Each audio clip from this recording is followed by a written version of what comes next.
අපිට ඒක කරගන්න බැරි වුණා. අද අපි මේ වැඩසටහන පටන් ගන්නවා. ඒකේ මුලින්ම දැක්ම ගත්තට පස්සේ towards competent visionary quality human leaders සියලුම ආකාරයේ හැම පැත්තකම නිපුණතාවයක් තියෙන වගේම පුළුල් දැක්මක් සහිත ගුණාත්මක පිරිසක් ගොඩනගා ගැනීම තමයි අපේ මූලික පරමාර්ථය මේක. එතකොට ඒකේ අපි කතා බහ කරගෙන යන අතරේ අදහසක් ඇති කරගන්න පුළුවන් මේ වැඩසටහන පිළිබඳව. ඒ වගේ මේකේ අරමුණ අපි පැහැදිලි කරොත් සිංහල ඉංග්‍රීසියෙන් දෙකෙන්ම මේකේ ස්ලයිඩ්ස් එනවා. අරමුණ මූලික වශයෙන් පැහැදිලි කරොත් more complete quality leaders with selfness. එතකොට ගුණාත්මක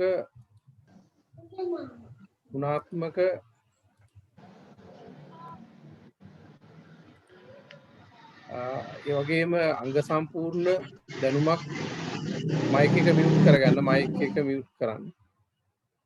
අංග සම්පූර්ණ දැනුමක් ඒ වගේම ගුණාත්මක නායකත්වයක් ඒ වගේම ආත්මහරණය කරපු අවංකවම මේ පොදු අරමුණක් වෙනුවෙන් කැපකිරීමක් කරන්න පුළුවන් පිරිසක් මූලික වශයෙන් ගොඩනගා ගැනීම තමයි අපි මේකෙන් බලාපොරොත්තු වෙන්නේ.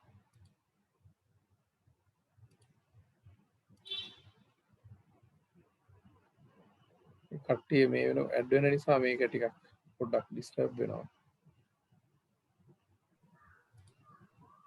ඒ වගේම guide budding leaders towards wider vision.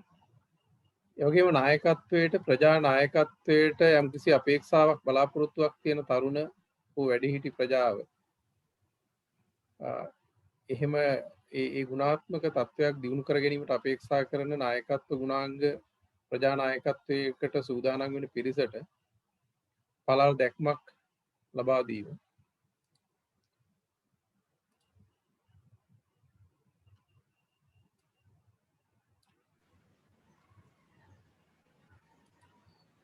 ඒ වගේම create comprehensive policy makers. තාම පුළුල් අවබෝධයක් තියෙන ප්‍රතිපත්ති සම්පාදනය කරන්න පුළුවන් හැම ශේෂ්ත්‍රයක් සම්බන්ධව ප්‍රවීණත්වයක් තියෙන පිරිසක් දියුණු කිරීම. ඒ වගේම to be the most competent one of the strongest person in the field involved. ඒ වගේම තමන් යම්කිසි ශේෂ්ත්‍රයක කටයුතු කරනවා නම් ඒ ශේෂ්ත්‍රයේ ඉහළම ශක්තිය තියෙන ඒ වගේම ඉහළම කුසලතාවයක් තියෙන පුද්ගලයෙක් ලෙස මතුවෙලා ඒ මට්ටමින් කටයුතු කිරීමේ හැකියාව ලබා දීම මේකේ තවත් අරමුණක්. අපි සරලව සිංහලෙනුත් මේක පැහැදිලි කරගෙන යන්න උත්සාහ කරනවා. එහෙනම් ඔබ ඉන්න ශේෂ්ත්‍රයේ ඔබ යම් ශේෂ්ත්‍රයක ක්‍රියාකාරී පුද්ගලයෙක් හැටියට වෘත්තියක් තුළ වෙන්න පුළුවන් වෙනත් ශේෂ්ත්‍රයක වෙන්න පුළුවන් කටයුතු කරනවා. ඒ ඉන්න ශේෂ්ත්‍රයේ ප්‍රබලමතම කෙනෙක් වෙන්නේ කොහොමද? ඒකට අවශ්‍ය කරන දැනුම කුසලතා ආකල්පයේ සමස්තය ආවරණය වන ආකාරයට මඟ පෙන්වීමක් කිරීම මූලික වශයෙන් මේක මේ වැඩසටහන ඇතුළේ සිද්ධ වෙනවා. ඒ වගේම මේකේ විශාල විෂයන් කොටසක් ආවරණය වෙනවා මේ වැඩසටහන ඇතුළේ. පෞරුෂත්ව සංවර්ධනය, ධනාත්මක චින්තනය, කළමනාකරණය, ආයුර්වේදය, ලෝක පාරිසරික තත්ත්වයන්, යෝග අභ්‍යාස, නවීන තාක්ෂණික ඥානය, මේ වෙනකොට ලෝකයේ අලුත් තාක්ෂණික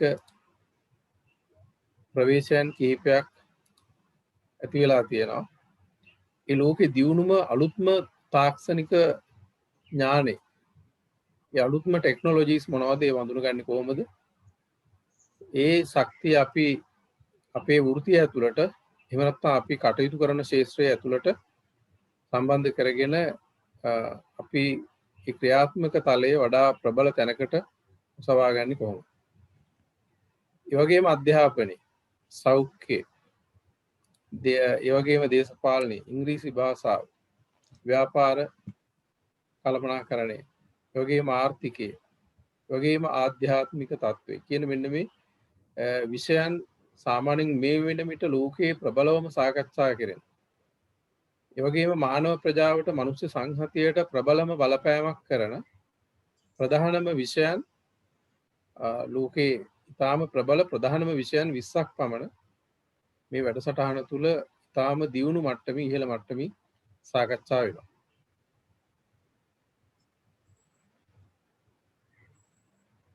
දැන් අපේ රට තුල විසිරුණු සම්පත් ජාලයක් තියෙනවා.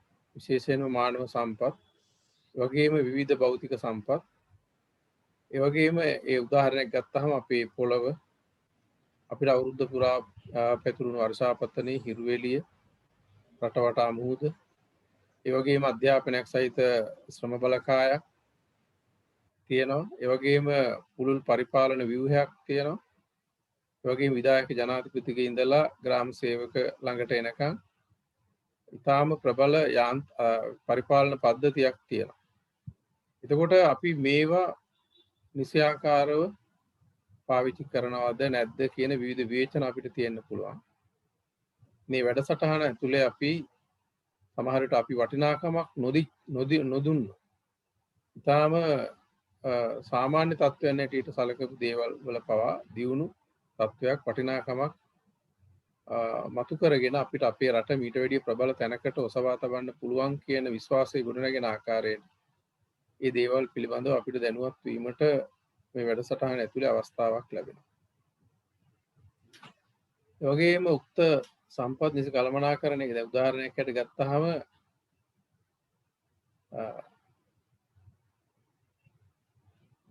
ලෝකේ වතුර බොන්න පුළුවන් පොළවෙන් කෙලින්ම අපිට ඍජුව වතුර පානය කරන්න පුළුවන් රටවල් 15ක් විතරයි තියෙන්නේ.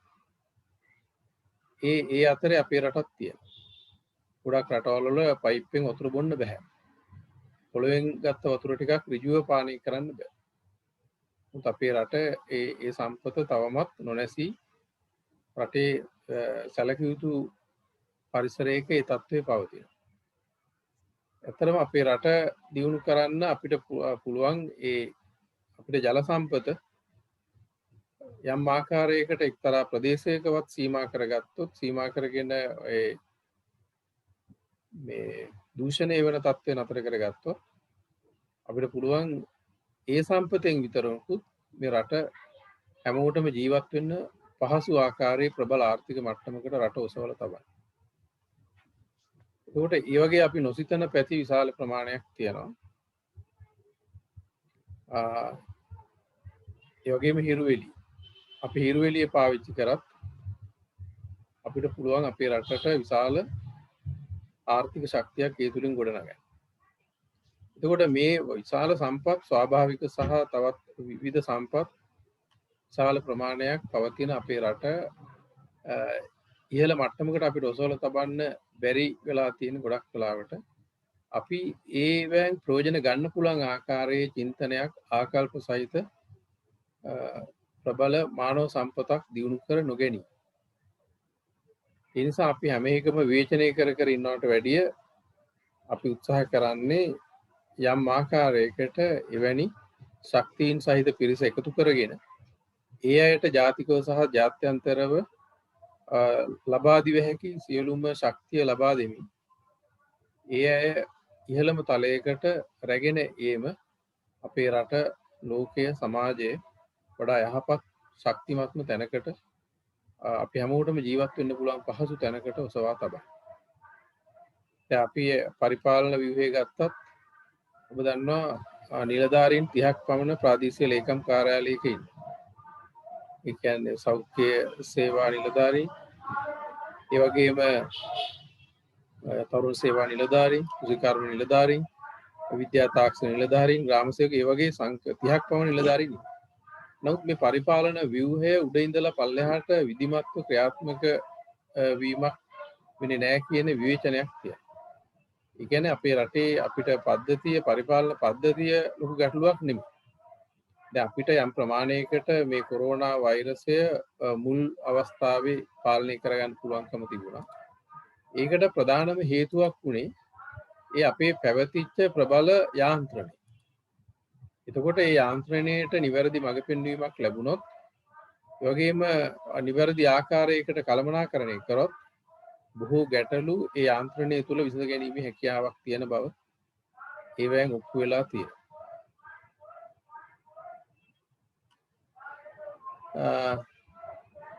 උදාහරණයකට ගත්තාම අපි පොස්පේට් නිදිය වගේ සම්පතක් අපි නිවැරදිව දියුණු කරලා ගත්තොත් අපේ රටේ හැමෝටම නොමිලේ විදුලිය, ඒ වගේම නොමිලේ ජලය සහ වෙනත් පහසුකම් ගොඩක් සපයන්න පුළුවන්කම තියෙනවා.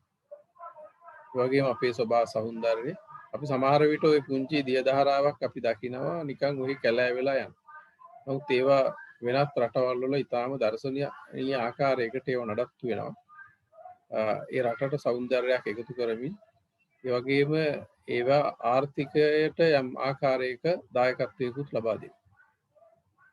ඒ වගේම අපේ ඓතිහාසික උරුමය අපි නිතරම අපේ ඓතිහාසය ගැන අපි කතා වෙනවා. දියුණු තාක්ෂණයක් වගේම ලෝකයේ ප්‍රබලම වාරි කර්මාන්තයක්. ඒකට බොහොම ප්‍රබල සාධක තියෙනවා. දැන් උදාහරණයකට ගත්තාම ලෝකයේ ඉන්ටර්නැෂනල් ඉරිගේෂන් මැනේජ්මන්ට් ඉන්ස්ටිටියුට් කියන එක ලෝකයේ ප්‍රබලතම වාරි ආයතනයේ ප්‍රධානම ආයතනය ලංකාවේ ඒගොල්ලන්ගේ කාර්යාලය පිහිටවගෙන ඉන්න ප්‍රධානම හේතුව තමයි ලෝකේ ඉතාම දියුණුම වාරි පද්ධතියක් ඉතාම ඉංජිනේරු තාක්ෂණයෙන් ඉහළ විද්‍යාත්මක පදනමක් සහිත වාරි තාක්ෂණයක් අපේ රටේ අපිට උරුමව තිබීම. නමුත් අපි ඒවා විද්‍යාත්මකව හැදෑරීමක් සහ ඒ දැනුම නවීන තාක්ෂණික ලෝකයේත් එක්ක ගලපා ගැනීමක් සිද්ධ කරලා අපි ඒවා දියුණු තැනකට ගෙනල්ලා තියනවද කියන ප්‍රශ්නේ තියෙනවා. වගේම මුළු ලෝකයටම ආදර්ශමත් සංස්කෘතියක් අපේ රටට උරුම වෙලා තියෙනවා. වෙනත් රටකට ගියාම සමහරට විදේශිකයෙක් ගියාම විවිධ කරදර වලටපත් වෙනවා. නමුත් අපේ ගමක කොහේ රටක විදේශිකයෙක් ගියොත් අපි බොන්න කපපු තැඹිලි ගෙඩිය අපි යාට දෙනවා. පයින් හරි අපි ගිහිල්ලා මග පෙන්වන අවශ්‍ය උදව් කරනවා. ඒ වෙනත් ලෝකෙ දියුණුවයි කියන රටවල් වල එහෙම තත්ත්වයක් නැහැ. තවත් මිනිස්සුන්ට මොනවා වුණත් අහක බලාගෙන තමන්ගේ වැඩේට යන තත්ත්වයක් තියෙනවා. ඒ වගේ අපේ සංස්කෘතිකයේ විවිධ දියුණු කාරණා තියෙනවා මේ කෙටියෙන් අදහස් දැක්වීමක් කරගෙන යන්න. ඉතින් අපි ඒවා උදම් අනනවට වැඩිය ඒවා වඩා නිවැරදි තැනකට ලෝකයට ඔසවලා තබන්න. ඒ වගේම මේ තුලින් අපේ රටට ගත හැකි උපරිම ප්‍රයෝජන ගන්න අපි කටයුතු කරන්නේ කොහොමද? එතකොට අපි ප්‍රබල මානව සම්පතක් ගොඩනගා ගන්න දියුණු කරගන්නේ කොහොමද? එතකොට මේකේ තවත් අරමුණක් තමයි මේ සෑම ශේෂ්ත්‍රයකම ජාතික මට්ටමේ නායකයින් හඳුනා ගැනීම. දැන් මුළු රට පුරාම විසිරිච්ච පිරිසක් ඉන්නවා. ඒගොල්ලෝ නායකයන් ඇටියට විවිධ ශේෂ්ත්‍රවල විවිධ විෂයන් පදනම් කරගෙන ප්‍රායෝගිකව ක්‍රියාත්මක වෙන්න විභවයක් තියෙන, ඒ වගේම හැකියාවක්, කුසලතාවක් තියෙන, කැමැත්තක් තියෙන පිරිසක් ඉන්නවා. දැන් අපි ඒ පිරිස හඳුනගෙන ඒ ශේෂ්ත්‍රවල උපරිමයේ කරා යෑමට අවශ්‍ය කරන දේශීය ජාතික සහ ජාත්‍යන්තර වශයෙන් ශක්තිය උන්ට ලබා දී. අපේ අරමුණක් මේ වැඩසටහන ඇතුළේ.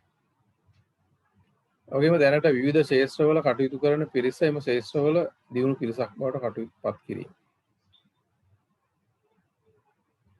මොන ශේෂ්ත්‍රයක දියුණුවක් තිබුණත් වැඩක් නැහැ, කුසලතාවයක් තිබුණත් වැඩක් නැහැ, ආධ්‍යාත්මිකව දියුණුවක් නැත්නම්.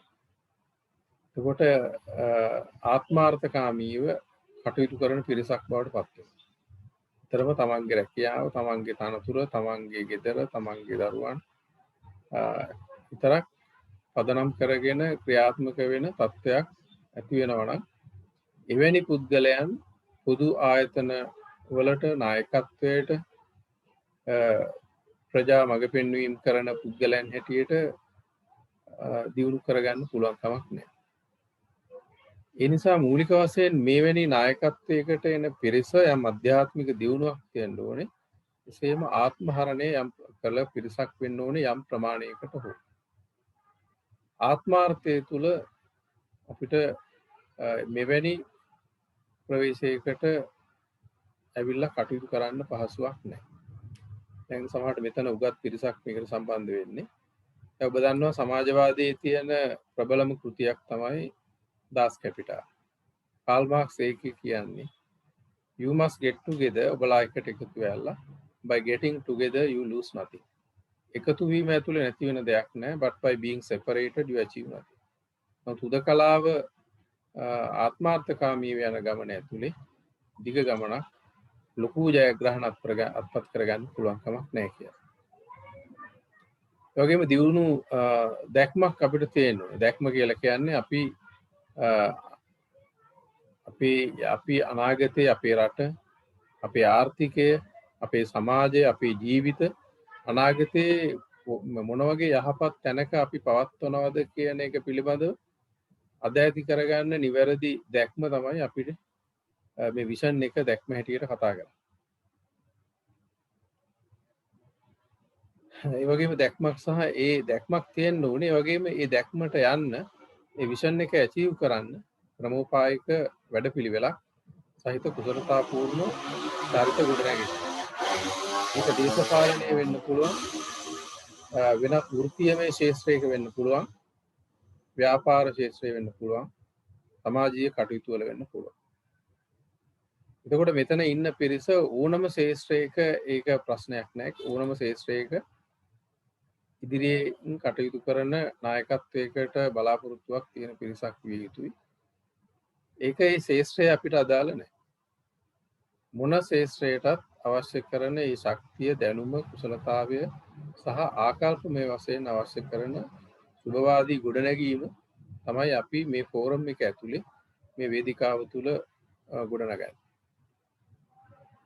ඒ වගේම ලෝකයට අපිට මුහුණ දෙන්න අපිට අවශ්‍යයි අද ලෝකයේ ක්‍රියාත්මක වෙන්නේ නවීන තාක්ෂණික ඥානයන් පහක් පදනම් කරගෙන. ඊටාම දියුණු තාක්ෂණික ලෝකයකට ලෝකය අවතීර්ණ වෙලා තියෙනවා. නමුත් අපි ඒ தത്വයට අපිපත් වෙලාද? අපි එවැනි தത്വයකටපත් වෙලා තියෙනවද? නැත්නම් ඒ තාක්ෂණික ලෝකයට ඔරොත්තු දෙන විදිහට අපි යම් වැඩපිළිවෙලක් ක්‍රමෝපායික වැඩපිළිවෙලකට අනුගතව ක්‍රියාත්මක වෙනවද? එහෙම නැත්නම් අපි තාමත් එහෙම නැතුව අපිටම ආවේනික සාමාන්‍ය අපි ගොඩනගාගත්ත මේ පහසු තලයක සරල තත්වයකම අපි ඔහේ තල්ලු වෙවි යනවා. අන්න ඒකට අපි ඒ තත්වයට උත්තරයක් අවශ්‍යයි. එවැනි තත්වයන්ගෙන් අපේ සමාජය අවදි කර ගැනීම කිරීම අත්‍යවශ්‍ය යුගයේ කාරණයක්. අපි මේ රැස්වීම පුහුණු රැස්වීම් සාකච්ඡා සම්මන්ත්‍රණ වැඩමුළු පර්යේෂණ මඟ පෙන්වීම් ව්‍යාපාර ජාල ගොඩනැගීම් ඒ වගේම බුද්ධිමය ජාල ගොඩනැගීම් ආර්ථික සහන දෙන යම් ආකාරයේ මේ ක්‍රමවේදයන් ගොඩනැගීම මඟ පෙන්වීම වෙළඳපොළ නිර්මාණය මේ ගොඩක් දේවල් මේක ඇතුලේ සැලසුම් කරලා තියෙන විශාල වැඩසටහනක් තමයි මේ මූලික වශයෙන් අපි හඳුන්වලා දෙන්නේ. එතකොට අපිට සමහරලාට මේ රටේ තත්ත්වය යහපත් වුණොත් අපිට භෞතිකව එකතු වෙන්න පුළුවන් වෙයි, සාකච්ඡා කරන්න පුළුවන් වෙයි, සම්මන්ත්‍රණ කරන්න පුළුවන් වෙයි. එහෙම නැත්නම් මේ වගේ වෙබිනාර් වලට ඔන්ලයින් යන්න පුළුවන් වෙන්න පුළුවන් යම් කාලයක්. කොහොම වුණත් අපිට එහෙම සම්බන්ධ වෙන්න පුළුවන් වුණත් මේ පිරිස මුළු රටෙන්ම සම්බන්ධ වෙන නිසා මේ හැම වෙලාවෙම සතියකට දවසක් එහෙම ගෙනන වැඩක් වෙන්නේ නැහැ. බොහෝ විට මාසයකට හෝ දෙකකට වරක් තමයි අපිට ඒ පොදුවේ පොදු තැනක එකතු වෙන්න වෙන්නේ. එහෙම නැත්නම් අපි මේ ඒක එක එක අංශවලට බෙදාගෙන අපි දැන් ඊට පස්සේ හඳුනා ගැනීමක් කරනවා මේ අය විධිමත්ව මේකට සම්බන්ධ වෙන පිරිස ශේෂ්ත්‍ර හැටියට බෙදා ගන්නවා. තමන් ඉන්න ව්‍යාපාර වෘත්තීන් ශේෂ්ත්‍ර ඒ අනුව බෙදාගෙන ඒ කුඩා කණ්ඩායම් එකතු කරලා මේ නායකත්ව ජාලය ගොඩනගා ගන්න බලාපොරොත්තු වෙනවා. එතකොට මේකට වෙනම බුද්ධිමය මණ්ඩලයක් මේකට සහයෝගය දක්වනවා. ඒ කියන්නේ හැම වෙලාවෙම මේ මාධ්‍යවල ප්‍රකටව ඉන්න පිරිසක්ම නෙමෙයි. නමුත් යම් අදහසක් තියෙන ලෝකයේ ජීවිතය ගැන ප්‍රබල කියවීමක් තියෙන.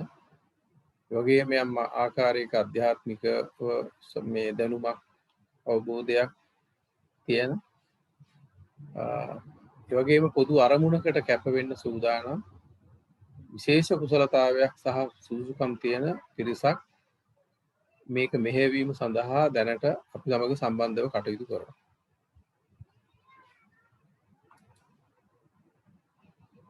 එන්නේ ඒක තමයි අපි මේ බුද්ධි ජාලය හැටියට සලකන්නේ. ඒක මේකට එකතු වෙන අපි හැමෝම එක ජාලයක් බවට පත් වෙනවා. මයික් එක මියුට් කරන්න සම්බන්ධ වෙනවා. ඒ වගේම මේකෙදි අපි බලාපොරොත්තු වෙනවා මේ සම්බන්ධතාවයන් පාවිච්චි කරලා ඉදිරියට යනකොට මේකේ ඉන්න ව්‍යාපාරික මට්ටමේ යම්කිසි කෙනෙක් ඉන්නවා බොහොම ඉහළට යන්න යම් තැනක හිරවීමක් තියෙනවා. එහෙම නැත්නම් ඊටාම ප්‍රබල බුද්ධිමය දායකත්වයක් දිය හැකි පුද්ගලයෙක් ඉන්නවා යම් තැනක උට පොතක් පතක් මයික් එක මියුට් කරන්න. පොතක් පතක් හරි වෙනත් දෙයක් හරි ඉදිරිපත් කරගන්න ඔහුට යම්කිසි තැනක හිර වෙලා තියෙනවා එවැනි අයට කොහොමද අපි උදව් වෙන්නේ? ඒ වගේම විවිධ නිර්මාණ විද්‍යාත්මක වෙන්න පුළුවන්, නව නිර්මාණ වෙන්න පුළුවන්, එහෙම පිරිසක් වෙන්න පුළුවන්, ශාස්ත්‍රීයමය නිර්මාණ වෙන්න පුළුවන්. ඒ වගේ ඊටාම ප්‍රබල යම්කිසි ශක්තිමත් දේවල් තියෙනවා නම් ඒවට සහාය වීම මේ ජාලය ඇතුලේ ලබා දීමට බලාපොරොත්තු වෙනවා. ඒ වගේම වෙළඳපොළ නිර්මාණශීලී වෙළඳපොළක් පළල් කරගන්න අවශ්‍ය කරන මඟ පෙන්වීම එවැනි ක්‍රියාවලියකුත් සිද්ධ වෙනවා ව්‍යාපාර ජාලයක් සම්බන්ධ වෙන විට. එතකොට අපි වසරකට මාසයකට සැරයක් හෝ මාස දෙකකට සැරයක් කැඳවීමක් වෙනවා රටේ තත්ත්වය සාපේක්ෂව. මේකේ අපි මූලික වශයෙන් මුදල් අය කිරීමක් කරන්නේ නැහැ. කෝස් එකක් හැටියට පාඨමාලාවක් හැටියට විවිධ වියතුන් බුද්ධිමතුන් ඇවිල්ලා මේකේ ඒ ශේෂ්ත්‍රවල තියෙන උඩම තත්ත්වයන් පිළිබඳව සාකච්ඡා කරනවා. දැනුම ලබා දෙනවා. මඟ පෙන්වීම කරනවා. නමුත් ඒකට මුදල් අය කරන්නේ නමුත් අපි ඉදිරියේදී බලාපොරොත්තු වෙනවා සමාජික මුදලක් ලබා ගන්න ස්ථිරවම මේකට සම්බන්ධ වෙන අය. ඒකට වෙබ්සයිට් එකක් නිර්මාණය වෙනවා. සහ අනිකුත් මූලික වැඩ කටයුතු ඒ ලියාපදිංචි කර ගැනීම. ගොඩක් මේක තාක්ෂණිකව යන්න බලාපොරොත්තු වෙන වැඩසටහනක්. ඇප් එකක්, සිස්ටම් එකක් කියන්නේ යම්කිසි තාක්ෂණික ක්‍රමවේදයක් අපි හැමෝටම ලෝකයේත් එක්ක සම්බන්ධ වෙන්න පුළුවන් විදිහේ ක්‍රමවේද සැකසෙනවා. ඉතින් ඒවට අවශ්‍ය කරන ආකාරයෙන් නඩත්තුවට අවශ්‍ය කරන සමාජික මුදලක් මාසෙකට රුපියල් 1000ක වගේ අය කරනතොට ඒ අය කරගන්න ඒකට සම්බන්ධ වෙන අයට ඒ විදිහට සම්බන්ධ වෙන අය අපි ස්ථිර සමාජිකයන් හැටියට සැලකෙනවා. අනිත් අයට සාමාන්‍යයෙන් දැනුමක් වෙනුවෙන් සම්බන්ධ වෙලා විතරක් ඉන්න පුළුවන්. අනිත් අර අයට තමයි අර මූලික ප්‍රතිලාභ ලැබෙන්නේ ඒ ස්ථිර සමාජිකත්වය ගන්න අයට. කෙනෙක්ට අවශ්‍ය නම් එහෙම නැතත් මේකට සම්බන්ධ වෙලා දැනුමක් අරගෙන යම්කිසි ප්‍රජා නායකත්වයක් හෝ යම් තමන්ගේ ශේෂ්ත්‍රයේ කරන දැනුම ශක්තිමත්ව කරගෙන ඉදිරියට යන්න අවශ්‍ය කරන පසුබිම ලබා ගැනීම වෙනුවෙන් සම්බන්ධ වෙන්න පුළුවන් ඒ අය. නමුත් අපි සහතිකයක් නිකුත් කිරීම, යම් පිළිගැනීමක් ලබා දීම, ඒ වගේම විවිධ ප්‍රතිලාභ මේ මණ්ඩපය හරහා මේ ඒගොල්ලන් කරන අපිට කෙනෙක් යෝජනා කරන්න පුළුවන් අපිට මෙවැනි ආකාරයේ ගැටලුවක් තියෙනවා ඒකට මේකෙන් උදව්වක් ගන්න පුළුවන්. ඒකට අපිට ඒ සමාජිකත්වයේ තියන අයට බොහෝ විට ඒ ගොල්ලන්ට ශක්තියක් උදව්වක් යම්කිසි මඟ පෙන්වීමක් විධිමත්ව කරන්න පුළුවන්කම ලැබෙනවා. මේක මුදල් පරමාර්ථයෙන් කරන්නේ නැහැ. හේතුව හැම එකක්ම මුදලම යටක පදනම් කරගෙන අපි දැනුමක් ලබා දුන්නොත් දැන් උදාහරණයක් හැටියට අපි අධ්‍යාපනය තනි කරම මුදල් මතම කටයුතු කරන දෙයක් බවට පත් වුණොත් ඒ අධ්‍යාපනය ලැබලා එන පිරිසත් මුදල් පදනම් කරගෙන කටයුතු කරන පිරිසක් බවට පත් වෙනවා. ඒකට මානව ගුණධර්ම කියන එක එතනින් ගිලිහෙන්න පුළුවන්. ඒ නිසා මුදල් පදනම් කරගත්ත වැඩසටහනක් හැටියට අපි මේක ක්‍රියාත්මක කරන්නේ නැහැ. නමුත් මේ ඕනම දෙයකට දැන් ඔබ දන්නවා මේ සාමාන්‍ය වැඩක් කරන්න වුණත් දැන් මුදලක් යනවා. ඒ නිසා තමයි අපි අර යම් සමාජික මුදලකට යන්නේ. ඒක වැඩසටහනට අය කරන මුදලක් හැටියට සලකන්නේ නැහැ. නමුත් මේක ඊට වැඩිය ප්‍රබල දැනුමක් විශාල යහපතක් ඒ සම්බන්ධ වෙන පිරිසට ඊට ලැබෙනවා.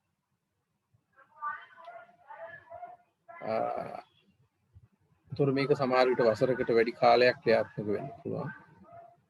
මොකද මේ වැනි වැඩසටහනක් අපිට නිතර මුණ ගැහිලා කෙරෙන්නේ නැති හන්දා මාසයකට එකක් හෝ දෙකක් වුණොත් මුළු වසරටම වෙන්නේ වැඩසටහන් 20ක් වගේ ප්‍රමාණයක්. ඒ නිසා අපිට මේක ටිකක් දිගු කාලීන වැඩපිළිවෙලකට තමයි ඔබ සම්බන්ධ වෙන්න ශනිකව සහතිකයක් අරන් රැකියාවකට යනවා වගේ මොකක් හරි කරන එහෙම తాවකාලික වැඩක් නෙවෙයි. මිනිස්සුන්ගේ මනස වෙනස් කරන එක යහපත් අරමුණක් වෙනුවෙන් ඒක පහසු කාර්යයක් නෙවෙයි. ඒක සාමූහික ප්‍රයත්නයක් තුළ වෙන්නේ. නමුත් ඒක ආයාස කර වෙහෙස කර බොහොම සීරුවෙන් මාරුවෙන් කළ යුතු ක්‍රියාවලියක්.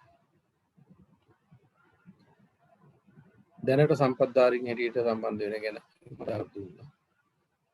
ඊට පස්සේ ලෝකේ අපි මේ ඉන්න පිරිස හැමෝටම විවිධ විෂයන් පිළිබඳව ලෝක ප්‍රබල විෂයන් තාක්ෂණයන් පිළිබඳව දැනුම ලබා දෙනවා. ඒ වගේම ඒ තාක්ෂණික ඥානය ප්‍රායෝගිකව ලබා දෙන වැඩපිළිවෙලකට යනවා.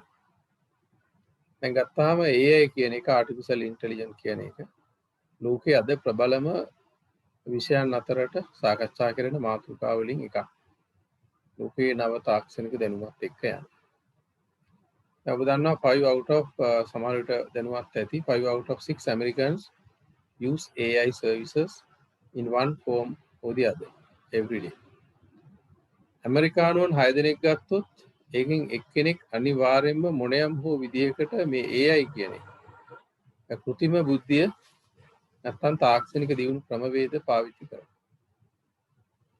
ඒ වගේම AI is one part of what we refer to broadly as automation. අපි මේ ස්වයංක්‍රීයකරණය කියන එකේ ප්‍රධානම අංගය තමයි AI කියලා කියන්නේ. දැන් ඔබ දන්නවා ඉස්සර අපි බැංකුවට යන්න ඕන සල්ලි දාන්න ගන්නත් ඇතුළට යන්න ඕනේ.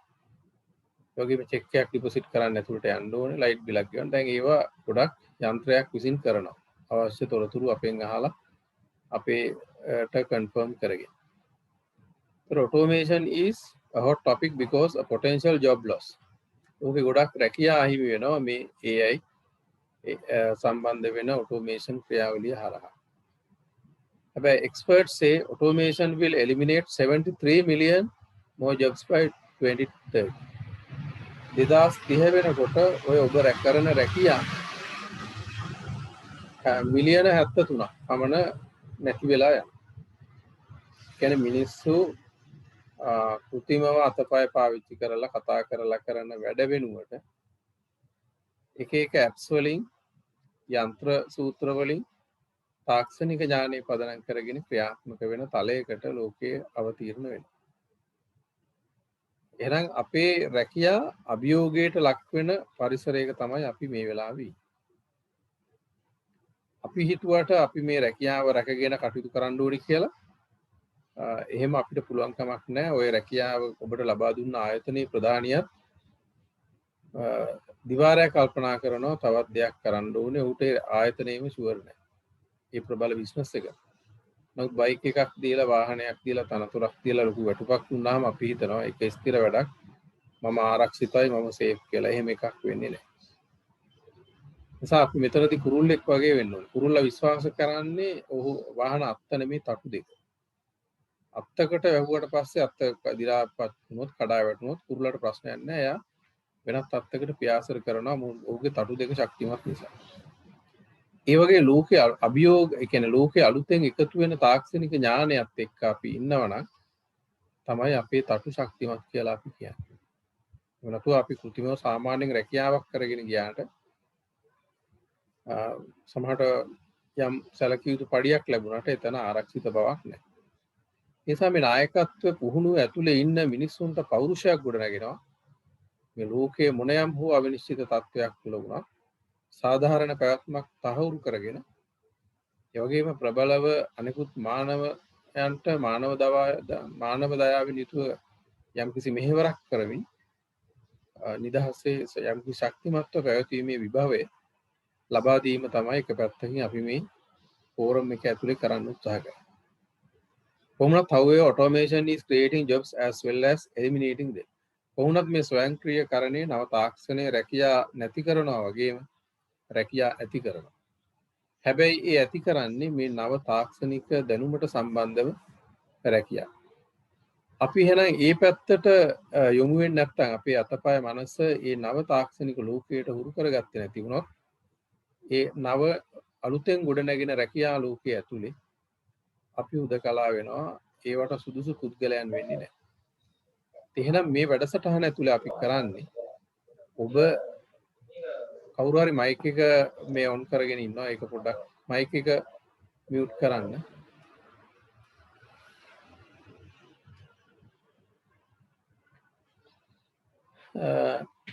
එතකොට scholars predict that jobs in AI will number 23 million by 2020. 2020 වෙනකොට මේ artificial intelligence කෘත්‍රිම බුද්ධිය පදනම් කරගත්ත රැකියා මිලියන 23ක් කරලියට එනවා. එතකොට අපි අන්න ඒ වැඩ ලෝකයට අපි සූදානම්ද? තාමත් අපි දැන් සමහරට බලන්න අපි තාමත් බැංකුවට යනවා. අපිට ෆෝන් එකෙන් ලයිට් බිල ගෙවන්න පුළුවන්, ෆෝන් බිල ගෙවන්න පුළුවන්. මේ ඔය කරන පන්තියකට අපිට ගෙවන්න පුළුවන් පොඩි ඇප් එකක් තියෙනවා. හැම බැංකුවකම තියෙනවා සම්පත් බැංකුව, BOC, ආණ්ඩුවේ බැංකුවල පවා තියෙනවා. අපි ඒකවත් ෆෝන් එකට ඩවුන්ලෝඩ් කරගෙන අපි කටයුතු කරන පිරිසක්ද? අපි ඒ තාක්ෂණ මේ පොඩි දෙයක් තියෙන අපි හිතන එක බෑ කියලා. මොකද දෙපාරක් උත්සාහ කරා නම් ඒක ඉතාම සරල දෙයක්. තාමත් අපි පාරේ ට්‍රැෆික් එකේ ප්‍රස්තියාදු වෙනවා නම් සමහර කාරණාවලට එතකොට අපි ගැන නැවත කල්පනා කරන්න වෙලාවක් ඇවිල්ලා තියෙනවා. ඇතරම ඔබ අපි මේ ගත කරන ජීවිතේ මෙච්චර අපහසු නැහැ. අපිට මීට වැඩිය අපි උපක්‍රමික වුණොත් යම්කිසි දියුණු මනසක් අපි අවදි කරගත්තොත් අපිට පුළුවන් යම් ආකාරයකට ඒක පහසු කරගන්න. ඒකට තාක්ෂණය අපි උදව් වෙනවා. ඒ වගේම ලෝකයේ අනිත් තවත් ඉස්සරහට යනකොට මේ මැෂින් ලර්නින් කියන එක. Machine learning is a subset of AI. AI එකේම කොටසක්, කෘත්‍රිම බුද්ධියේම කොටසක්. With machine learning, computers are programmed to learn to do something they are not programmed to do. පරිගණකයේ අපි දන්නවා ලියුම් ටයිප් කරන්න, ඉන්ටර්නෙට් යන්න, FB යන්න, මේල් එකට ඒවටනේ කම්පියුටරේ හදලා තියෙනවනේ යම් කිසි දෙයකට. නමුත් ඔබ දන්නේ නැතුණාට ඒ කවුරුවත් නොසිතන ප්‍රෝග්‍රෑම් නොකරපු දහස් ගානක් ඔය පරිගණකයේ ආශ්‍රයෙන් ඔබට කරන්න පුළුවන්. එතකොට දැන් අලිබබා කියන එක වල ඉස්සර අපි හිතුවා ප්‍රවාහන කම්පැනියක් කරන්න ලෝකේ වාහන කෝටියක්වත් ඕනේ කියලා. අලිබබාට එකම වාහනයක්වත් නැහැ. ජැක්මා ඔහු ඉංග්‍රීසි ගුරුවරයෙක්. එතකොට ඔහු පොඩි සරල ඇප් එකක් දිනු කරලා මුළු ලෝකෙම බහන් දෙහෙට මෙහෙට සපයනවා. ඒ වගේම ඔබ දන්නවා Facebook කියන එක ලෝකෙ ලොකුම පත්තරය. පත්රුවරයෙක් නැහැ කවුරුවත් නැහැ හැමෝටම මේක ලියන්න පුළුවන්. ඒක විශාල ධනයක් වෙනවා. ඒතර මේවා පරිගණකයක ප්‍රෝග්‍රෑම් කරලා තිබිච්ච පරිගණකයේ හදපු වැඩේ නෙමෙයි මේ වෙන්නේ. ඔන්න ඔය වගේ ඔබ ඔය පාවිච්චි කරන සෙල්ෆෝන් එක, ඔබ ගාව තියෙන ස්මාර්ට් ෆෝන් එක, කම්පියුටර් එක, ලැප්ටොප් එක ඔබ නොසිතන විශාල පරාසයක දෙයක් කරන්න පුළුවන්කම තියෙනවා. අන්න ඒ தත්වයට යොමු කිරීම සඳහා තියෙන මෙවලම තමයි මේ මැෂින් ලර්නින් කියන නමින් අද ලෝකයට ඇවිල්ලා තියෙන්නේ. ඒකට දැන් ඔබ දන්නවා අපි හයිවේ එකේ අපේ ලංකාවේ පාලමක් උඩ හැංගිලා ඉඳලා තමයි කැමරා කරලා අර මේ එළියට යන තැනට කාඩ් එක දෙන්නේ. නැත්නම් ගහක් අස්සේ ඉඳලා හැංගිලා පොලිසිය අර කැමරාව තියාගෙන දුර බලනවුත් පිට රටක ගියාම එහෙම එකක් නැහැ. අපි හයි ස්පීඩ් ගියොත් ඒක රෙකෝඩ් වෙලා මේ අදාළ තැන් කිහිපයකට ගිහිල්ලා පඩියෙන් අඩු වෙලා අපිට දඩෙත් වැදිලා සැලරි එක හැදිලා එනවා. මට අපිට එලාම් එක ඇවිල්ලා දැනුවත් වෙනවා ඔබ මේ විදිහට වැඩක් වරද්දක් කරා කියලා ෆෝන් එකට. නමුත් අපිට කරගන්න දෙයක් නැහැ. ඒකට අවශ්‍ය දඬුවම ඔක්කොම වෙලා ඉවරයි. මොකද අපේ රටේ දැන් අපි පොලිසියෙන් කැලේ පැනලා ඉඳලා හැංගිලා කැමරාව අරන් එළියට එනවා. අපි යාට මොනවා හරි කතා කරොත් දඩේ ඩබල් වෙන්න පුළුවන්. වෙන ප්‍රශ්නයක් කීයක් හරි දුන්නොත් මට අපිට ඒකේ මග ඇරලා යන්න වෙන්න පුළුවන්. ඒ වගේ නීතිය විවිධ ආකාරයට මිනිස්සු ඉන්වෝල්ව් වෙන තැන්වල මිනිස්සුන්ගේ සම්බන්ධතා වැඩි වෙනකොට අක්‍රමිකතා අවිධිමත් ස්වභාවයන් වැඩි. ඒ නිසා තමයි මේ මැෂින් ලර්නින් කියන එක ලෝක ඉදිරියට ඇවිල්ලා තියෙන්නේ. ඒ විෂය හරහා බොහෝ දේවල් මිනිස් අඩුපාඩු අවම කරගෙන අරමුණු කරගන්න පුළුවන් තැනට කටයුතු සිදු වෙනවා. එහෙනම් මෙහෙම ලෝකයක අපි ඉන්න තැන පිළිබඳව ලෝක දියුණු රටවල් වලට ගිහිල්ලා තියෙනවා නම් ඔබට දැනගන්න පුළුවන් අපි ඉන්නේ කොහෙද කියලා. අපිට අපේ රටේ මිනිස්සුන්ට විශාල බුද්ධියක් තියෙනවා, හැකියාවක් තියෙනවා. නමුත් මේ දේශගුණික තත්ත්වයක් ප්‍රශ්නෙත් එක්ක යම් කම්මැලිකමකුත් තියෙනවා. ඒ නිසා අපි මේවා අවබෝධයෙන් නිවැරදි කරගෙන රටක් හැටියට අපි දියුණු වෙන්න සාමූහික ප්‍රයත්නයක් ගත යුතුයි. හැම වෙලාවෙම එක එක ආයතන වල විවේචනය කර කර ඉඳීමෙන් ඒක විසඳෙන්නේ නැහැ. අපි ආණ්ඩු විවේචනය කරනවා, එක එක වෘත්තිකයන් ආයතන විවිධ ආකාරයේ විවේචනය කරනවා. නමුත් මේ පිළිතුරු අපි තුලක් තියෙන බව සමහර විට අපි හිතන්නේ නැහැ. ඒ වගේම robotic process automation නැත්නම් RPA කියන එක like AI and machine learning. Robotic process automation or RPA is another technology that is automating jobs. එතකොට රැකියා යාන්ත්‍රිකත්වයට ගේන අනෙකුත් තාක්ෂණය තමයි RPA කියන්නේ. ලෝකේ ප්‍රබල විෂයක් තවත් තාක්ෂණික දියුණු තාක්ෂණික පැත්තක් කියන්නේ. RPA is the use of software to automate business process such as interpreting application, processing transaction, dealing with data and even replying to emails. RPA automation. A repetitive task that people used to do. මිනිස්සුන්ට එපා වෙන ඒකාකාරී දේවල් මේ හරහා සිද්ධ වෙනවා.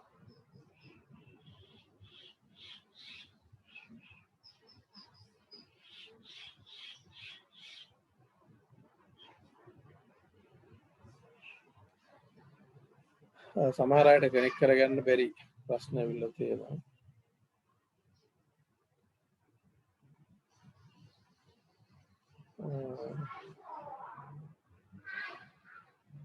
බලමු අපි ප්‍රශ්න අපිට ඉදිරියේදී තමයි දැන් මේ වෙලාවේ මට ඒ ප්‍රශ්න වලට උත්තර දෙයි ගන්න වෙන්නේ නැහැ. ඒ වගේම blockchain කියන එක there's an ever increasing need to be able to secure and manage transaction across the internet and blockchain is the answer. දැන් මේ විදිහට අපි යාන්ත්‍රික තත්ත්වයන් වලට ක්‍රියාත්මක වෙන්න ගියාට එතන අනාරක්ෂිතකම් යම් මේ ගැටලුකාරී තත්ත්වයන් තියෙනවා.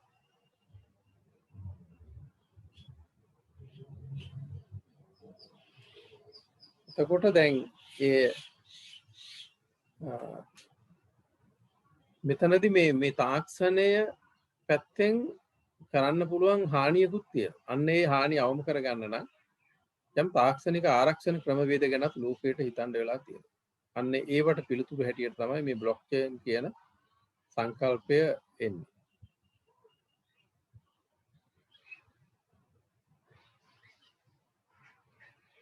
එතකොට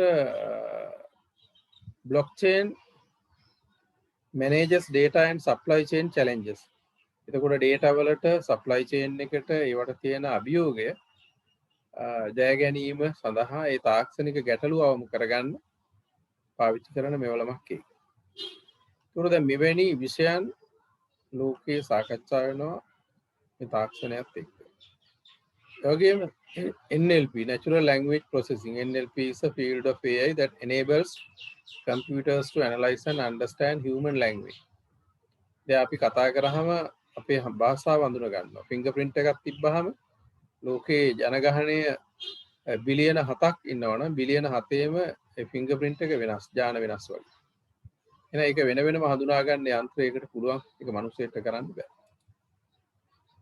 එතකොට දැන් ඒ වගේ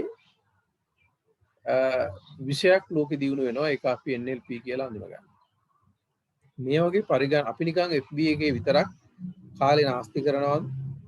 නිකන් තේරුමක් නැති වල්පල් වල විතරක් අපි විවේක ගත කරනවද? මේවා පිළිබඳව සොයමින් ඒ දැනුමත් එක්ක යාවත් කාලීන වෙන්න උත්සාහ කරනකොට අපිට අපේ ඉම පළල් කරගන්න පුළුවන්. අපි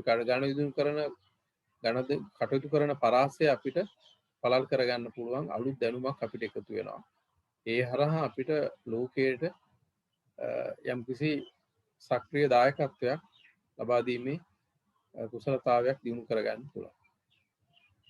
ඒ වගේම biometrics are a way to measure a person's physical characteristics verify their identity. ඒකත් ඒ ආකාරයේම විෂය biometrics ඒකෙම කොටසක්. These can include physiological traits. භෞතික තත්ත්වයන් අඳුන ගන්න පුළුවන් අර කලින් කිව්ව එකම තමයි කියන්නේ.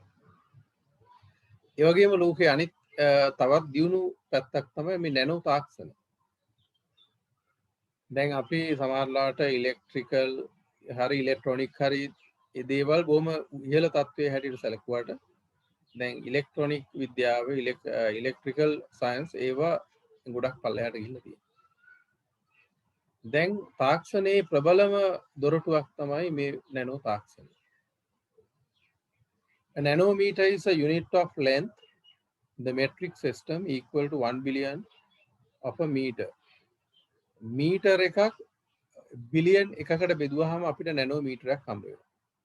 දැන් මෙහෙම කිව්වට ඔයාලට ප්‍රශ්නයක් නේ. දැන් ඔයාගේ අතේ නිකන් පත්තරයක් තියෙනවා නම් ඒ පත්තරේ ඝනකම බලන්න. අන්න ඒ පත්තරේ ඝනකම තියෙනවනේ. ඒ ගේජ් එක ඒ GSM එක ඇතුලේ තියෙනවා නැනෝමීටර් 100ක්. ඔයාගේ අතේ තියෙන පත්තරේ සාමාන්‍ය 70 GSM වගේ 60 GSM වගේ පත්තරයක් ගත්තාම මේකේ මේ පැත්තේ ඝනකම තියෙනවා නැනෝමීටර් 100ක් දලවසින්. එතකොට අන්න ඒ මොනතරම් කුඩාම පරාසයකට මනුස්සයෙක්ට කටයුතු කරන්න බැරි තාම සියුම් පරාසයකට තාක්ෂණය රැගෙන යනවා. Technologies, the making, usage and knowledge of tools, machines and techniques. ඒකට තාක්ෂණය කියලා කියන්නේ දැනුම, උපකරණ, යන්ත්‍ර, තාක්ෂණික තත්ත්වයන් පාවිච්චි කරනවා. ඉතා සියුම් පරාසයක් ඇතුලේ නැනෝ තාක්ෂණයත් එක්ක. ලංකාවෙත් ලැබපු විශාල ජයග්‍රහණ තියෙනවා නැනෝ තාක්ෂණික ආයතන. ඒ වගේම මේකේ ගත්තා nano technology is the study of manipulating matter on an atomic scale. පරමාණුවේ level එකෙන් දේවල් අඳුනගෙන කටයුතු කරනවා ස්වභාවයෙන්. එතකොට nanotechnology refers to the constructing and engineering of the functional system at very micro level. We can say at atomic level.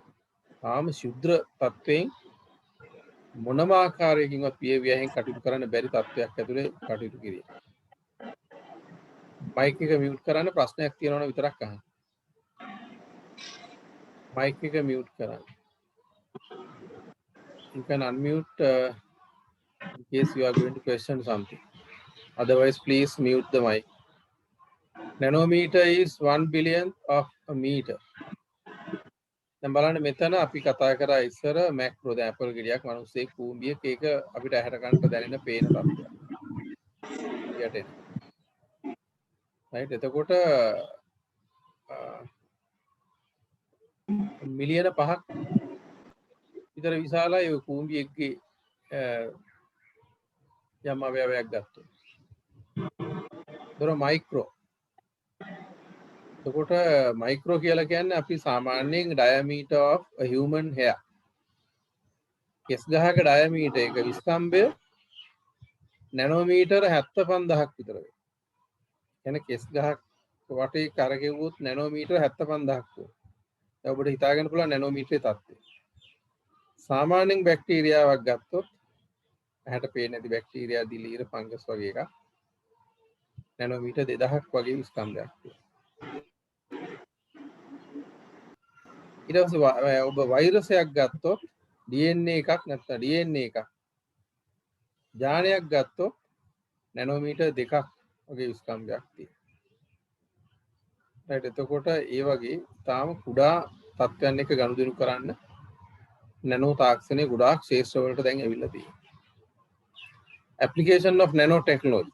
දැන් මේ nano තාක්ෂණය බල ශක්තියට වෛද්‍ය විද්‍යාවේ ඖෂධවල ඒ වගේම නැනෝ විවිධ උපකරණ optical engineering, right, defense and security, bioengineering, cosmetics ගොඩක් තැන් වලට දැන් නැනෝ තාක්ෂණය මේ විදිහේ සාල ශේෂ්ත්‍ර ගණනාවකට ලෝකේ මේ තාක්ෂණය පාවිච්චි වෙනවා. එතකොට මේ තාක්ෂණයත් එක්ක සම්බන්ධව අපි කටයුතු කරන දැනුම සාමාන්‍ය දැනුම ඒක අපේ ජීවිතයට විශේෂයට අදාළ වෙලා තියෙන කොහොමද? right එතකොට chips produced by Intel before I series processors were between 65 nanometer between 65 and 45 nanometers. දැන් ඒක 22 වලට කුඩා වෙලා තියෙනවා. මේ තාක්ෂණයේ වෙච්ච ප්‍රතිලාභ තමයි දැන් faster and smaller. ඉතාලම කුඩා උපකරණයක් විශාල වේගයකින් ක්‍රියාත්මක කරන්න හැකියාව තියෙනවා කලින්ට වැඩිය ස්පීඩ් එක වැඩි කරගෙන. වගේම less energy බල ශක්තිය අඩු වෙන්නේ. ඒ වගේම more accurate නිරවද්‍යතාවයක් වැඩි වෙලා තියෙනවා. එතකොට nano medicine is the medical application.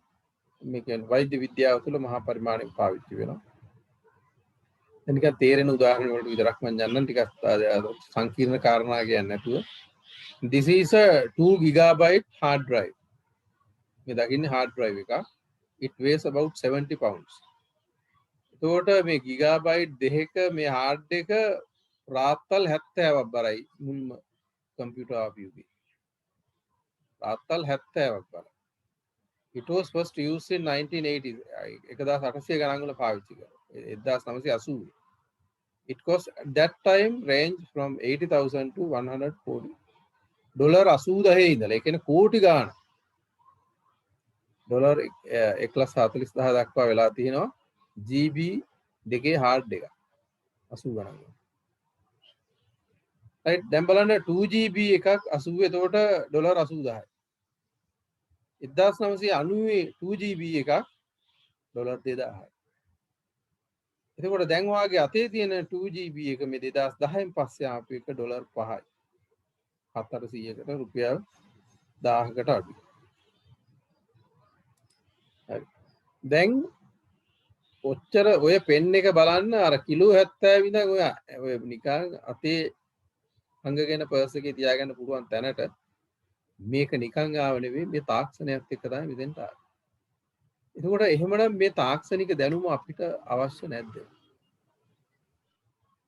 අපි අපේ හැම ශේෂ්ත්‍රයක්ම අපේ ඉතිහාසය වාරිමාර්ග වගේම සංස්කෘතික දේවල් හැම දෙයකටම අදාළ මයික් එක මේ සමන් Sam please mute your mic. උට අපි මේ දැනුම මූලික හැඳින්වීම අපි මේ යන්නේ මේ විෂයන් වෙනම අපිට ආධාර ගන්න පුළුවන්. And current research shows that by using nanotechnology 1000 GB of memory can fit on the head of this pin. මෙන්න මේ පොඩි ඇනේ උඩින් තියන්න පුළුවන් GB 1000ක එකක් මේ වෙනකොට. GB 1000ක එක. දැන් ඔබ දන්නවා SS ඉස්සර hard එකක් ආවා OS එකේ දැන් ඒක ඊටාම පුංචි chip එකක් වෙලා තියෙනවා. ඒක ඒ වගේ කතාවක් නේ කියන්නේ. ඊළඟට දැන් අපි කතා කරනවා ආර්ථිකය ගැන ගත්තොත් දැන් අපි ඉන්නේ ක්‍රිප්ටෝ කරන්සි යුගයක. ඒ කියන්නේ කාසි නැහැ කොළ නැහැ සල්ලි තමයි. Digital money. Cryptocurrency is digital money, which means there's no physical coin, no bill. It's all online. එතකොට දැන් අපි තාම දේවල් ගේන්න බැංකුවට යනවා කොළ පුරවනවා ලයිට් බිලක් අපේ රටේ බලන්න අපි හැමෝටම ලයිට් බිලක් එනවා. මේ ලයිට් බිල ප්‍රින්ට් කරලා ගේන්න විශාල ක්‍රියාවලියක් කරනවා. කෝටි ගාණක් වැය වෙනවා. මොකද අපිට පුංචි මැසේජ් එකක් එවනවා නම් මොකද මේ ජනගහනයට වඩා 3 ගුණයකට වඩා වැඩි ලංකාවේ ටෙලිෆෝන්. එහෙනම් අපි හැම ගෙදරකම ටෙලිෆෝන් එකක් හෝ දෙකක් ස්ථිරව තියෙනවා. අපිට මැසේජ් එකක් හැටියට ආවනම් කෝටි ගාණක් ඉතුරු කරන්න පුළුවන්. මේ වගේ දැන් ගොඩාක් පැති තියෙනවා. මේ අපි මේ දුක් විඳින්න රටක් හැටියට ඇත්තටම එහෙම විඳිය යුතු જાතියක් ප්‍රජාවක් සම්පත් නැති තැනක් නෙවෙයි. විශාල වටින දෙයක් උඩ වාඩි වෙලා හිඟා කනවා වගේ අමාරුවෙන් ජීවත් වෙන්න ඕනේ මිනිස්සු ටිකක් නෙමෙයි අපි. අපේ තියෙන්නේ මේ යම් කළමනාකරණයක සහ ඒ පුළුල් දැක්මක් දැනුමක තාක්ෂණයයි දැනුමයි අපි නිකන් අතීතේ පුරාජේරුවට කිය හිටිය ඇරෙන්න අපි ඒවා ප්‍රායෝගික තලයකට ගේන්න කටයුතු කරලා ජීවිතේ පහසු කරගන්න සමාජය අර්ථවත් කරන්න ලෝක ජය ගන්න පාවිච්චි කරාද. You can buy cryptocurrency with a credit card or in some cases get it through a process called mining. ඒකට mining කියන ක්‍රියාවලිය හරහා කෙනෙක්ට ඒව ලබා ගන්න පුළුවන්. මුදල් වැය ගෙවලා ඊට පස්සේ ඒකත් අපිට එන්නේ ඩිජිටල් වොලට් එකකට. මේ අපේ අතේ තියෙන පර්ස් එකකට සල්ලි වැටෙන්නේ. නමුත් ඒවා විශාල වටිනාකමක් තියෙන ආර්ථිකයේ ප්‍රබල කොටසක් අද මේ ක්‍රිප්ටෝ කරන්සි කියන තත්වයට යනවා.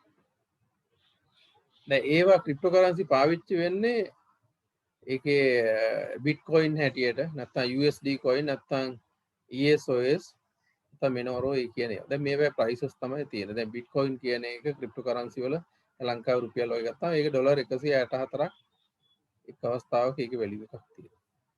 දැන් මේවා මේ හැම වෙලාවෙම වෙනස් වෙනවා. මම මේ දාල අදහසක් දෙන්න ගත්තේ.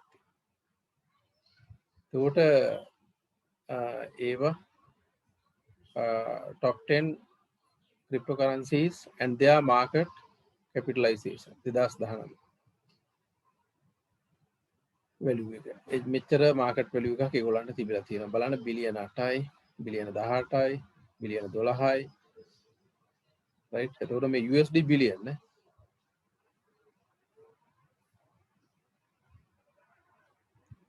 ඒ වගේම අපි දැන් තාමත් අපි කතා කරන්නේ supply and demand. ඉල්ලුම සැපයුම වගේ සරල න්‍යායක අපි කතා කරනවා. Many of us have seen the infamous curves and talk about equilibrium in our micro and macroeconomic classes, but how many of us apply that information to our daily lives? Scarcity, opportunity cost, time, value of money, purchasing power. So purchasing power parity කියන එක අපි බොහොම පල්ලෙහා තැනක තියෙන. අපි ඒක පුද්ගල මිලදී ගැනීමේ ශක්තිය බොහොම අඩු තැනක තියෙන රටක්. ඇයි අපි මෙතෙන්ට ආවේ? ඒ වගේම 4 key elements concepts scarcity, supply and demand. ආර්ථිකය අපි කතා කරන ප්‍රබල areas.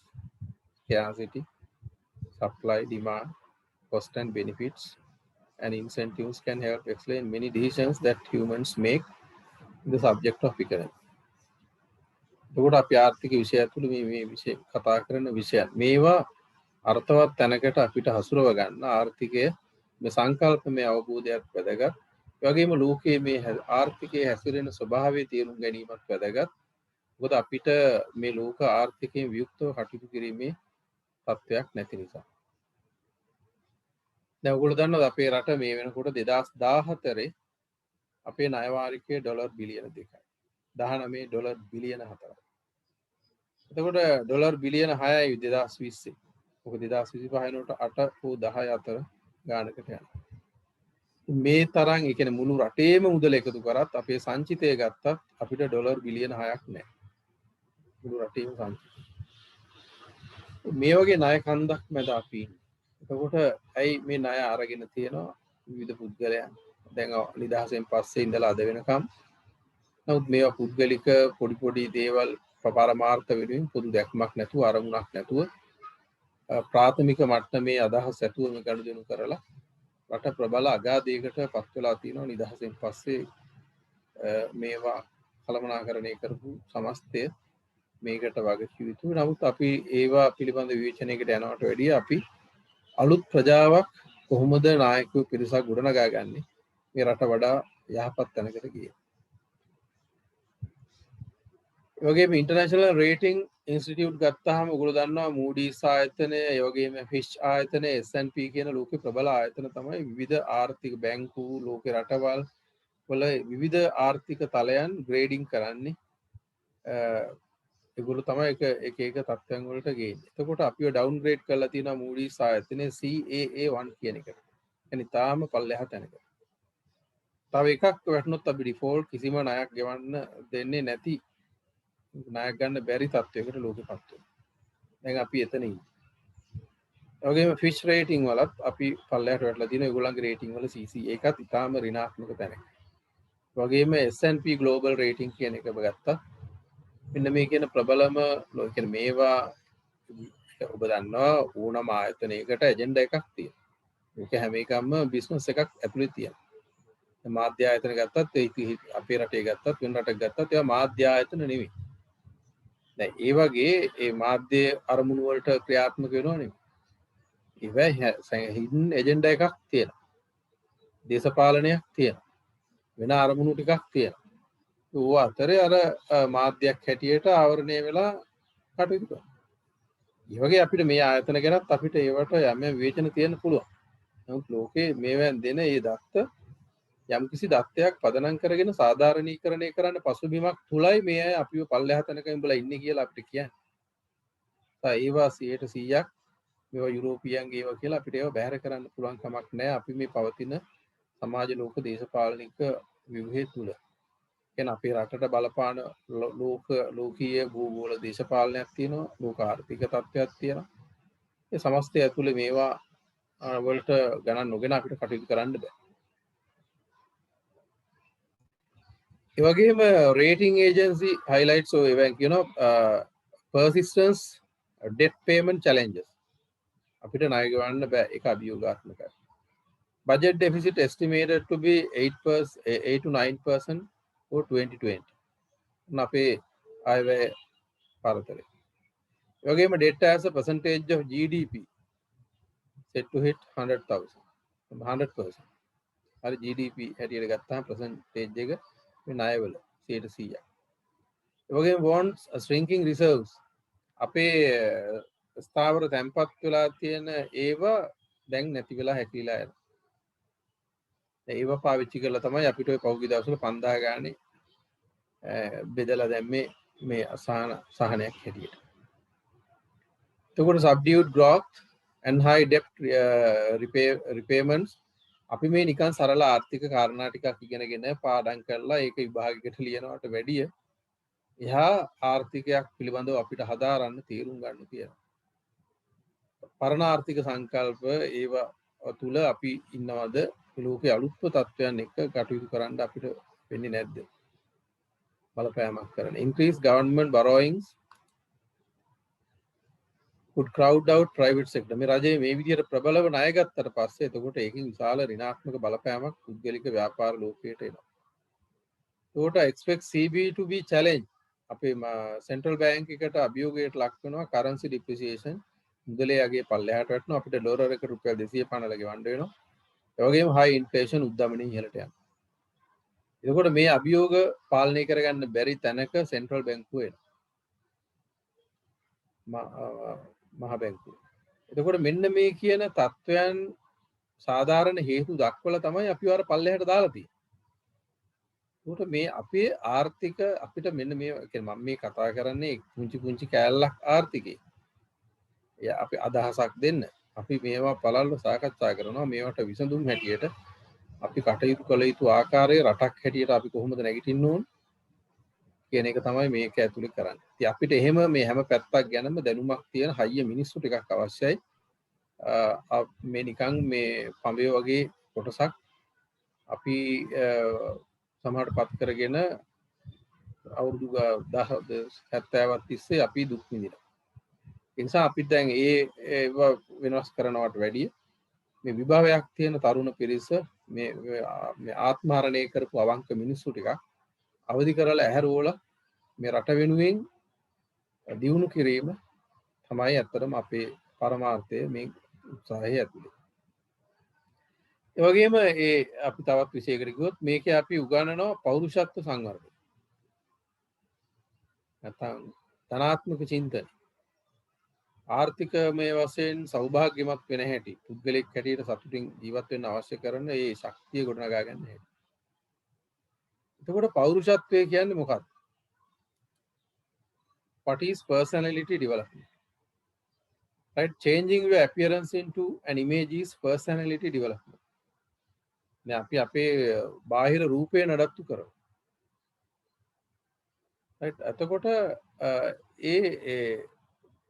රවුල කපලා මූණ උදලා දත් මදලා අපි බාහිර රූපේ නඩත්තු කරනවා. නමුත් අපි අපේ පෞරුෂය එහෙම නඩත්තු කරන්නේ නැහැ සමහර වෙලාවට.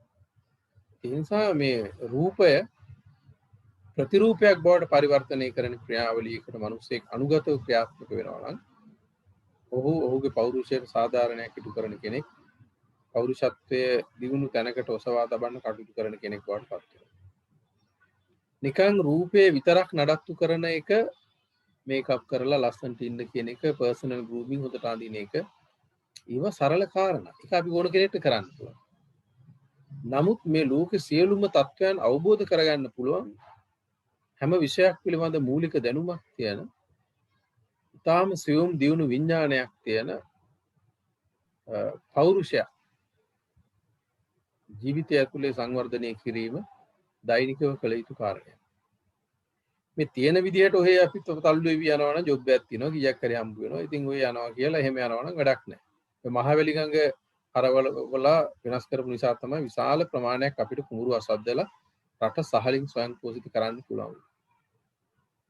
එහෙනම් ඔබ ඔය ගලාගෙන යන විදිහට ජීවිතේ ගලාගෙන යන නුදී ඔබගේ පෞරුෂය සංවර්ධනය කියන එක මම මේ පැහැදිලි කරන්නම්. මේක පළල් කාරණයක්. ඒක දිනු කරගෙන යනකොට ඊට වැඩිය පහසු තැනකට ඔබගේ සහ ඔබ වටපිටාවේ ඉන්න අයට ජීවත් වීමක් හදන්න පුළුවන්. ඒ වගේම personal development is adding value to life. පෞරුෂත්ව සංවර්ධනය කියලා කියන්නේ ජීවිතයට වටිනාකම් එකතු කරන එක. එතකොට අපි හැමදාම අපේ ජීවිතයට වටිනාකමක් එකතු කරන්න ඕනේ. පතක් කියවල අලුත් දෙයක් හදාරලා යහපත් පුද්ගලයෙක් එක්ක ආශ්‍රය කරලා දැනුමක් බෙදා හදාගෙන හොඳ දේවල් කරන්න උත්සාහ අරන් ඒ තුල යම්කිසි වැරදුනත් යහපත් අත්දැකීමක් ලබන අන්න ඒ හරහා ජීවිතයට එකතු වෙන වටිනාකම් වලින් තමයි පෞරුෂය කොට නැගෙන්නේ. එහෙනම් මේ පෞරුෂයේ personal development is software innovation. ඒක මෘදුකාංග නව්‍යකරණයක්. ඒ කියන්නේ software innovation is a positive change of thinking and behavior. ඔබගේ සිතීමේ සහ චර්යාවේ සහ ආකල්පවල ඇති වෙන සුභවාදී වෙනස තමයි පෞරුෂත්ව සංවර්ධනයේ ප්‍රධාන ඵලය වෙන්නේ. කියන්නේ එන්න නිර්මාණශීලී චින්තනය අවදි වෙනවා. අලුත් දේවල් ඩිස්කවරිස් ගවේෂණයන් වෙතට යොමු වෙනවා. භෞතික සහ සංකල්ප ගවේෂණේ. ඒ වගේම new methodologies ජීවත් වීම සඳහා පහසු සරල නැවුම් අලුත් දියුණු තාක්ෂණික ක්‍රමවේද වලට අනුගත වෙනවා. එතකොට ඒ අන්න එවැනි ක්‍රියාවලියක ඔබ ඔබගේ ජීවිතය පවත්වනවා නම් ඒ කියන්නේ ඔබ ඔබගේ පෞරුෂයට සාධාරණයක් ඉටු කරමින් දියුණු කරගන්න කෙනෙක් බවට පත් වෙනවා. ඒ වගේම personal development is changing negative thoughts into positive. දැන් අපිට විවිධ ඍණාත්මක සිතිවිලි එනවා. අනේ ඉතින් ඔක කිව්වට බෑනේ. ටක් ගාලා ඒක තේරුම් අරන් නැහැ. උත්සාහයක් ගත්තොත් යම් හෝ දෙයක් කරන්න පුළුවන් කියලා ඒක ධනාත්මක පැත්තට පරිවර්තනය කරනවා ඒ වෙලෙම. අන්න පෞරුෂත්ව සංවර්ධනයකට පාර හැදෙනවා. ඒ වගේම changing destructive habits into constructive.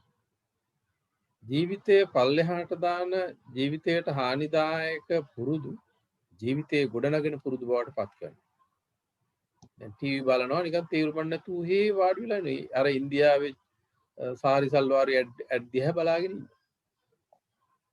තේරුම් නැහැ. දැන් අපිට පුළුවන් ඕක අපි ඉන්න ශේෂ්ත්‍රයේ කටයුතු කරන ශේෂ්ත්‍රයේ නව දැනුම හොයන්න නිර්මාණශීලීව උපක්‍රමිකව යොදවන්න. මොකද ඉස්සර ඔය විශාල පරිගණක මේ ඔබ ඉන්න ওই කාමරයට වඩා විශාල හાર્ඩ් එකක් සහිත පරිගණකයකින් තමයි ඒකේ ගිගාබයිට් දශම ගාන තිබුණේ ඔබ හොඳට ඇරි. මුළු විශ්වයේම දැන් ඔබගේ ඇඟිලි තුඩු වලට ගෙනල්ලා තියෙනවා ගිගාබයිට් GB 50 60ක ස්මාර්ට්ෆෝන් එකක් එක්ක. එහෙනම් මේ සමස්තය අපි අපේ ජීවිතේ ගොඩනගන්න පාවිච්චි කරන්නේ කොහොමද කියන එක පිළිබඳව උත්තේජකයක් අපි අපේ මනසට දෙන්න ඕනේ එහෙම හිතන්න කියලා. දැන් සිගරට් එකක් බොන්න රුපියල් 60ක් 40ක් 60ක් 55ක් යනවා නම් බ්ලොග් ගලක් බඳින්න ගේ හදන බඳින කුලියත් එක්ක වෙන්නේ රුපියල් 55ක් විතර. කුලියට ඉඳගෙන සිගරට් 10ක් විතර දවසට බොනවා. ටීවී එකේ ඉන්න එක Facebook එකේ තේරුමක් නැතුව පැය ගණන් ඉන්න. ඒකේ ප්‍රයෝජනයක් ගන්න ටිකක් විනෝදයක් හැටියට ඕනම දෙයක් කරන්න එපා කියන එක නෙමෙයි මේ කියන්නේ. මොකද අපි පුළුවන් තරම් ජීවිතයට එච්චර ප්‍රයෝජනයක් නැති ක්‍රියාකලාපයන් අපි ජීවිතයට යම්කිසි වටිනාකමක් ශක්තියක් ආර්ථිකයක් දැනුමක් ගොඩනැගෙන තත්ත්වයන් වලට හරවන. වගේම changing non profitable habits into profitable. ලාභදායී නැති ඒවා ලාභදායී ලෙස. දැන් උදාහරණයක් ඇටියට නිතරම අපි නොහිතන දේවල් තුල අවස්ථාවක් තියෙනවා. ලෝකෙ ගොඩාක් දියුණු වෙන්න අවශ්‍ය නම් කළ යුතු ප්‍රධානම දේ තමයි කිසිම වටිනාකමක් නැති දෙයක් තුල ගොඩනැගිය හැකි වටිනාකම සොයන එක.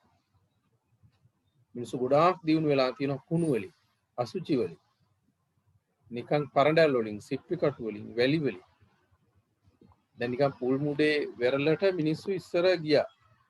ඒ වෙරළේ ඉන්න මිනිස්සු ගිහිල්ලා බිලී බානවා මේ මාළු බාගෙන එනවා. දියඹට ගිහින්. ඒක හැමදාම කරන්නේ පාන්දර ගිහිල්ලා මාළු ටිකක් අල්ලන් එනවා. ඇවිල්ලා ටිකක් කනවා. ඉතුරු ටික විකුණලා 3-5 ගෙනල්ලා හාල් 3-5 ගෙනල්ලා කනවා.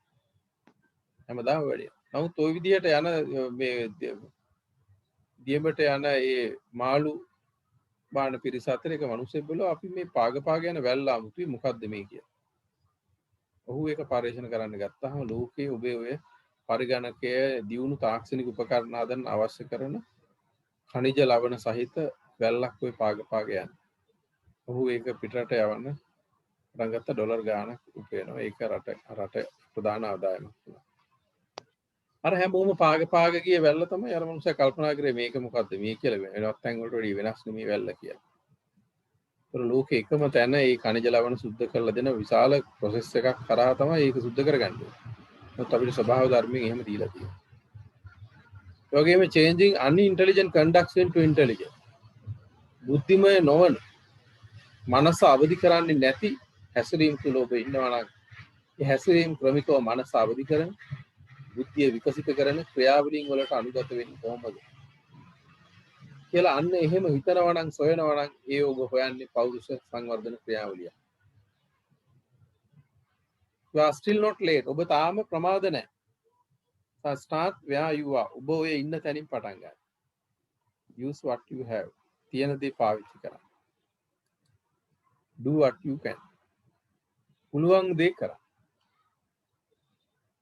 ඒතර මේ පෞරුෂත්ව සංවර්ධනයේ සාධක පැති ඒරියා කීපයක් තියෙනවා. පෞරුෂත්වයට බලපාන. ප්‍රධාන එකක් heredity.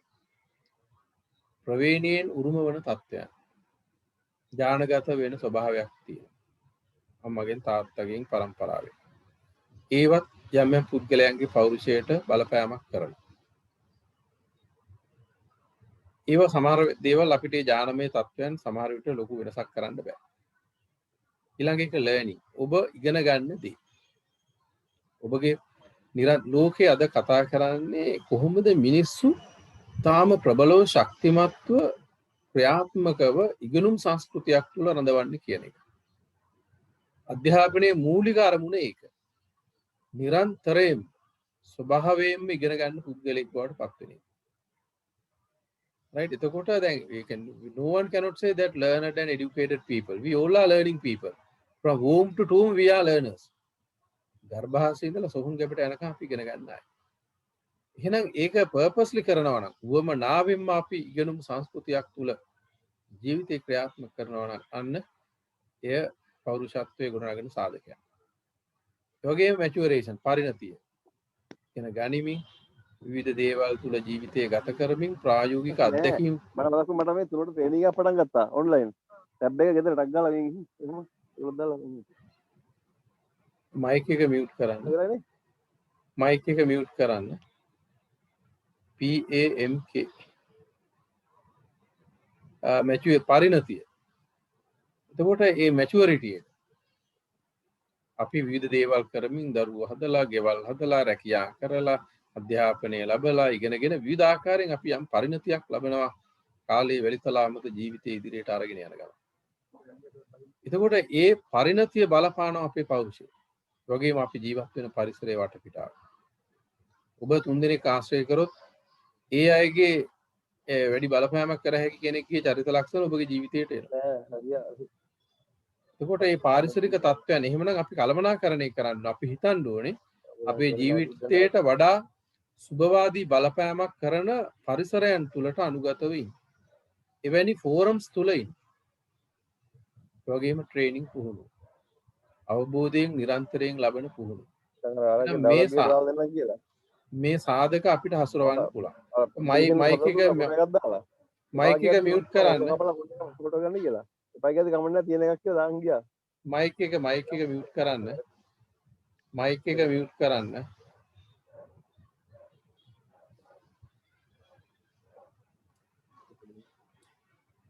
PAM Kumar, please mute your mic.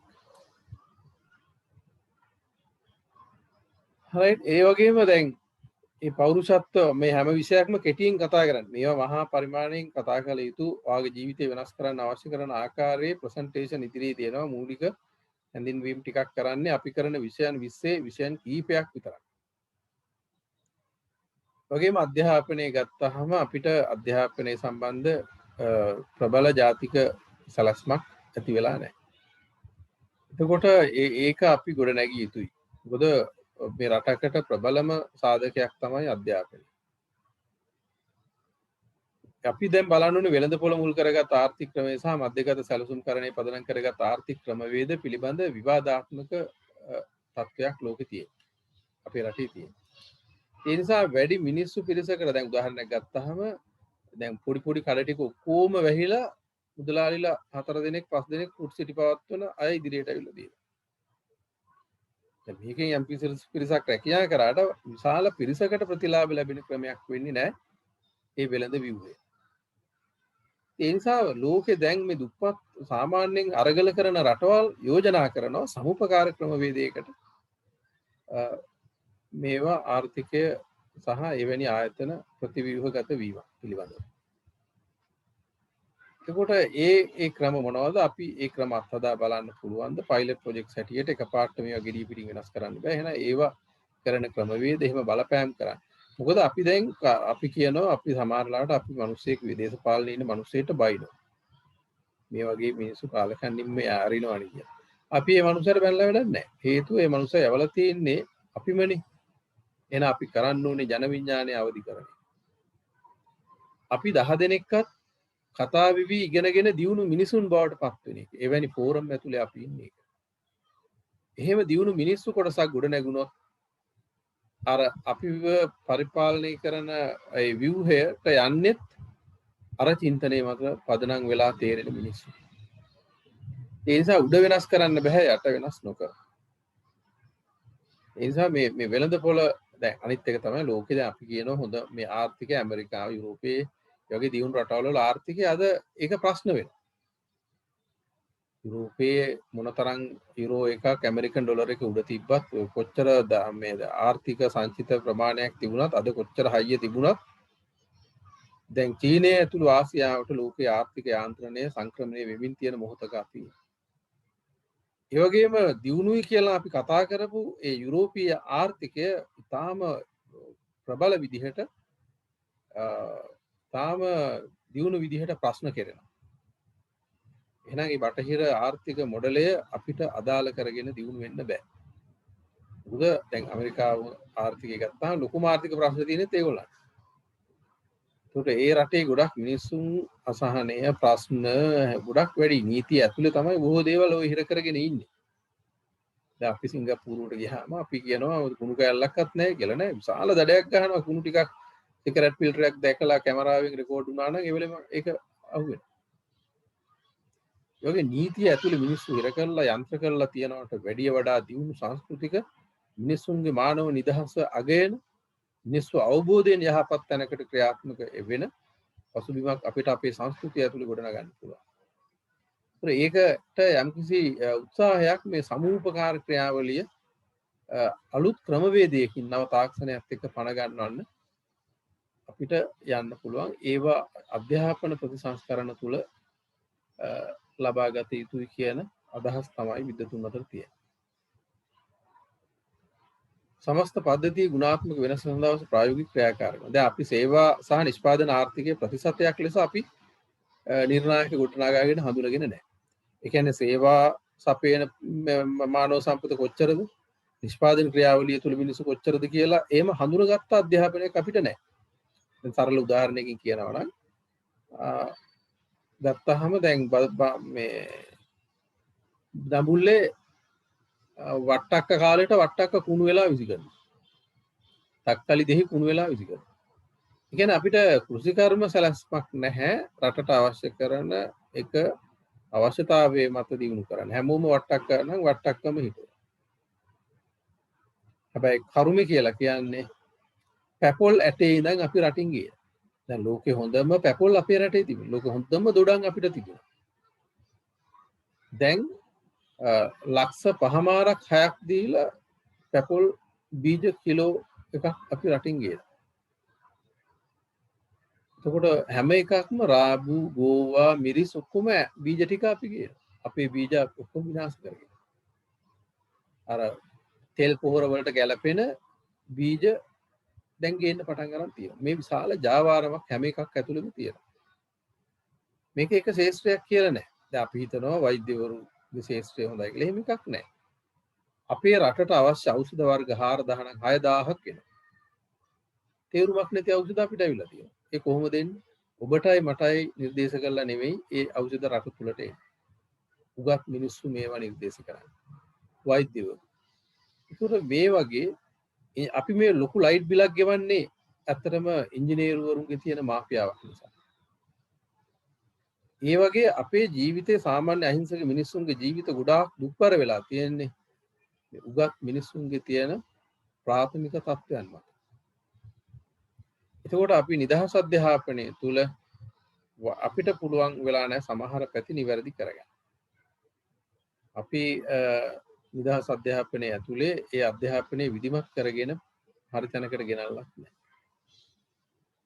ඉතින් ඒ නිසා දැන් උපාධි අරගත්ත අයට ජොබ් එකක් දෙන්න රජය දෙපාරක් හිතනවා. පුද්ගලික ආයතනයකට බොහෝ විට ගන්නෙම නැහැ. මොකද අපි සලකනවා ඒ උගත් රජය. ඒ කියන්නේ රටේ ආර්ථිකය සහ සමාජීය ප්‍රශ්න හඳුනගෙන ගොඩනැගෙන අධ්‍යාපන රටාවක් පිළිබඳව අපි කල්පනා කරන්න පටන් අරගෙනවත් නැහැ. එතකොට මේ හැම ශේෂ්ත්‍රයක්ම මෙහෙමයි. දැන් අපි හිතනවා අපේ සෞඛ්‍යය බොහොම දියුණු තැනක තියෙනවා කියලා. ඒ කියන්නේ ප්‍රාථමික දත්ත ගත්තාම අපි උඩ තමයි ඉන්නේ. ඒ කියන්නේ මාතෘ මරණ, ලදරු මරණ වගේ සරල අතීත නිර්ණායක ගත්තොත් අපි ටිකක් උඩින් ඉන්නවා. නමුත් බලන්න අපේ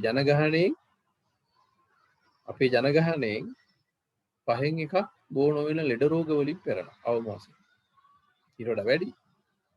එන්දලවසින් දිය වැඩි ආහාර මොකක් හරි ජනගහණයෙන් 120ක්.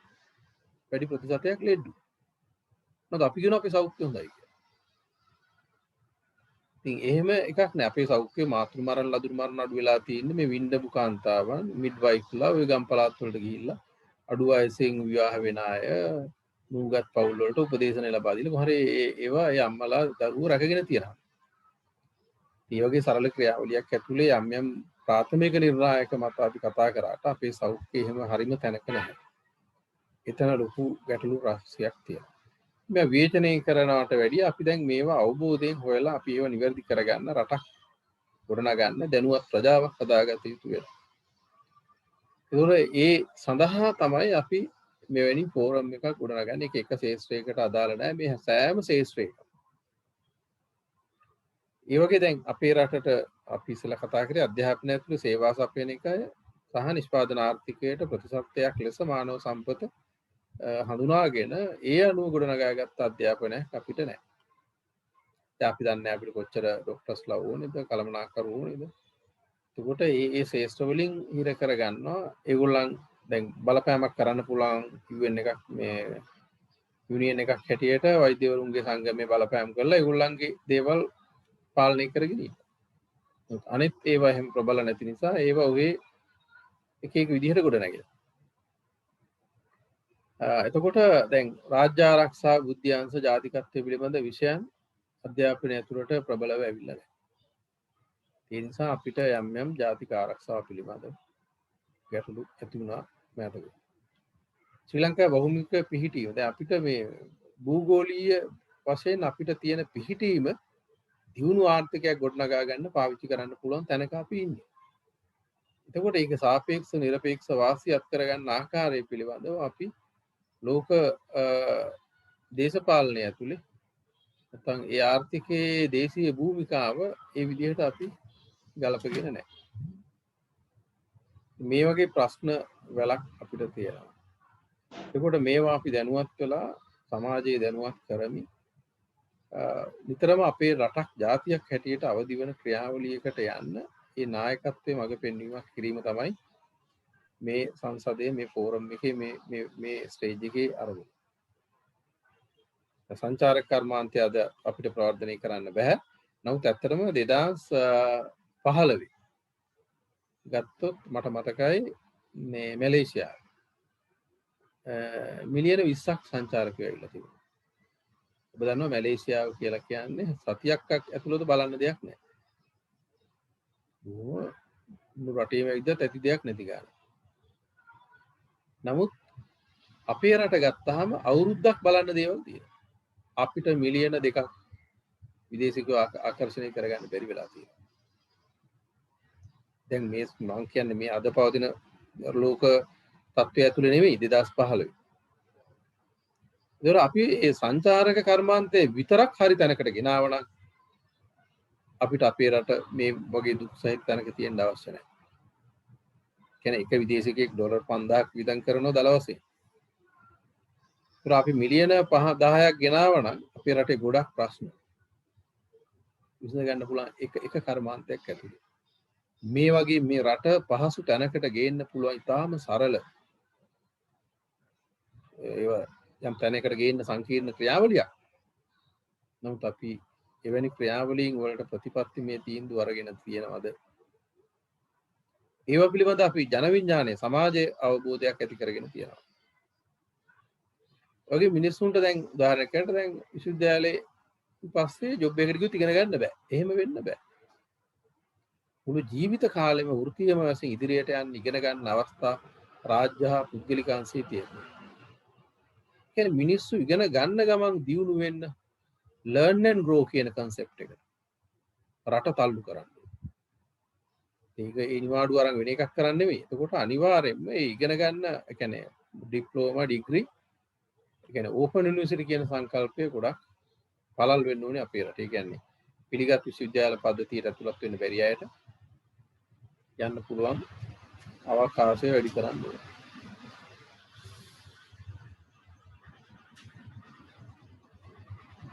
ඒ වගේම ශ්‍රී ලංකාව ජීවත් වෙන සුදුසු රටක් සමහර දැන් අපේ රටෙන් ගොඩක් අය යනවා. ඉගෙනගෙන යනවා මේකේ අපිට ඉන්න බෑ කියලා. එහෙනම් අපි අපේ රට වියතුන්ට උගත්තුන්ට හැමෝටම ජීවත් වෙන්න පුළුවන්. මේ විකාර නැති නීතිය යුක්තිය සාධාරණීය ඉටු වෙන වැදගත් මිනිසුන්ට තමන්ගේ ආත්ම ගෞරවයෙන් ඉන්න පුළුවන් රටක් හැටියට තියෙන පවතින තියෙන බාධක හඳුනගෙන නැති කරන්න ඕනේ. ඒ වගේම දැනුමට සාපේක්ෂව නිර්මාණශීලීත්වයේ පරිකල්පනයේ විවිධ පැති ඔස්සේ සිටීමේ හැකියාව වර්ධනය කරන. ඒ කියන්නේ දැන් නිර්මාණශීලීත්වය අධ්‍යාපනයට එනවා වෙනුවට දැන් අධ්‍යාපනයෙන් අයින් වෙගෙන යනවා.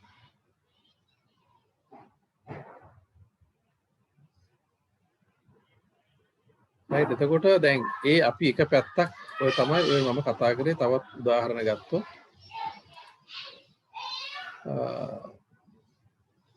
දැන් බලන්න අපි ආයුර්වේදය ගත්තොත් අතරම මේ රට දියුණු කරන්න පුළුවන් ආයුර්වේදයෙන් විතරයි.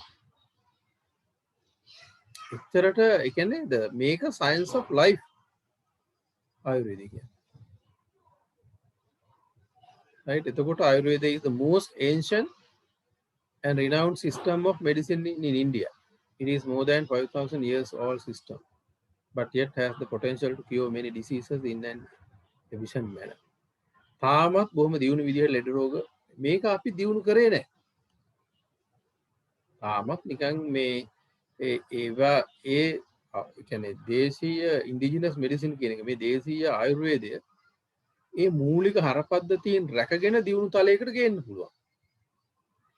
සයිඩ් ඉෆෙක්ට්ස් නැති අතුරු ආබාධ අවම තාම දියුණු තැනකට මේක දියුණු තියෙන ප්‍රතිකර්ම කරන්න පුළුවන් ක්‍රමවේදයක්. දැන් ඇත්තටම මේ කොරෝනා පාලනය කරගෙන ඉන්නේ දේශීය වෙදකම් වල. සහ සරල ජීවන පැවැත්මක් එක්ක.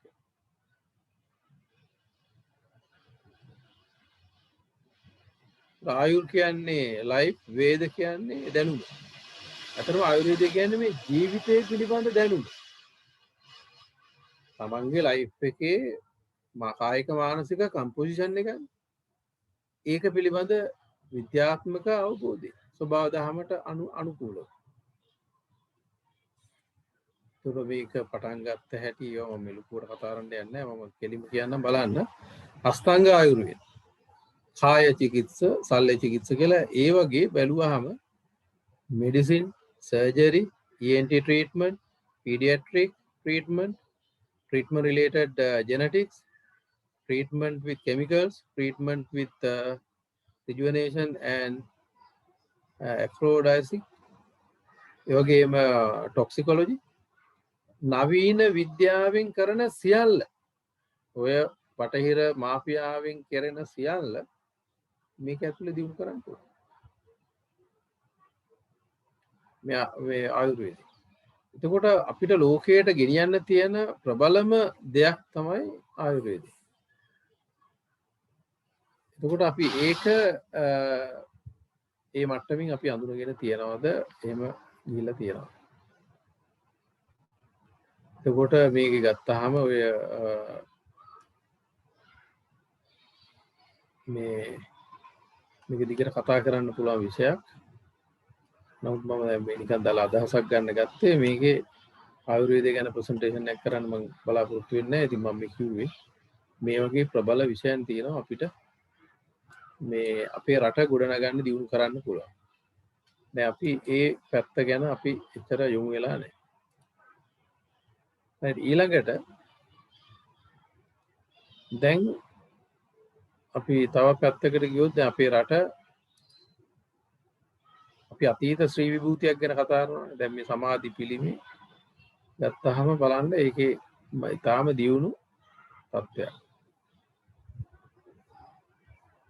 මේ වාරි කර්මාන්තය ගත්තාම ලෝකෙ දියුණුම වාරි කර්මාන්තය තිබුණේ අපේ රටේ. එතකොට වැව් 30000ක් තිබිලා තියෙනවා. මේ වෙනකොට වැව් 15000ක් විතර තියෙනවා. පොඩි පොඩි ඒවා හඳුනගත්තා. නමුත් ඇත්තටම ක්‍රියාත්මක වෙන්නේ වැව් 2000යි. පාවිච්චි කරන මට්ටමේ තියෙන. අනුරාධපුරයේ ගත්තාම ලෝකේ දියුණුම නාගරික සැලැස්ම තියෙන අනුරාධපුරේ. රෝහල තියෙන ඕන තැන රෝහල, පන්සල තියෙන ඕන තැන පන්සල, ප්‍රජා ශාලාව තියෙන ඕන තැන ඒක. ඒ වගේම රාජ්‍ය පාලනය කරන තැන ඒක. ඒ විදිහට ඒ වගේ රටක තිබිය යුතු ප්‍රධානතම ආයතන නිවැරදිවම ලෝකේ ස්ථාපනය කරලා තියෙන සිටි ප්ලෑනින් කියන එකේ තාම දියුණු සංකේතයක් හැටියට අපිට අනුරාධපුර නගරේ යන්න පුළුවන්. ඒක නේ ඉංජිනේරින් කන්සෙප්ට් ගත්තොත් සිටි ප්ලෑනින් ගත්තොත් ඒ හැම පැත්තම.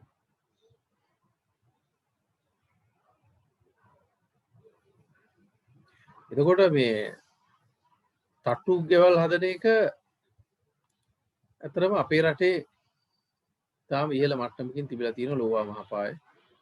මේ බලන්න මේ ගල් නිකන් වැල් විදිහට සකස් කරගෙන තියෙනවා. දැන් මේ හඳකට පහන ගත්තාම අපි කකුල උඩට ඉස්සෙනවනේ ඒ ප්‍රමාණයට ඉබේ පිහ දැමෙන ප්‍රමාණයට තමයි මේ ගල ඉස්සෙන්නේ උඩට යනකොට. ඊට වැඩි දිගු අර්ථයක් තියෙනවා මේ හැම සංකේතවලම මේක කතා කරන්න වෙලාවක් නැහැ. දැන් අජන්තාවේ ඇල්ලූරාවට වඩා වෙනත් අපිටම ආවේනික වෙච්ච දියුණු චිත්‍ර කලාවක් සීගිරි. මිනිස්සුන්ට මොනතරම් මානසික විවේකයක් තියෙන්න ඕනද මේ කලාත්මක කෘතියක් තුළ මෙවැනි දියුණු තැනකට ඒවා ගියේ.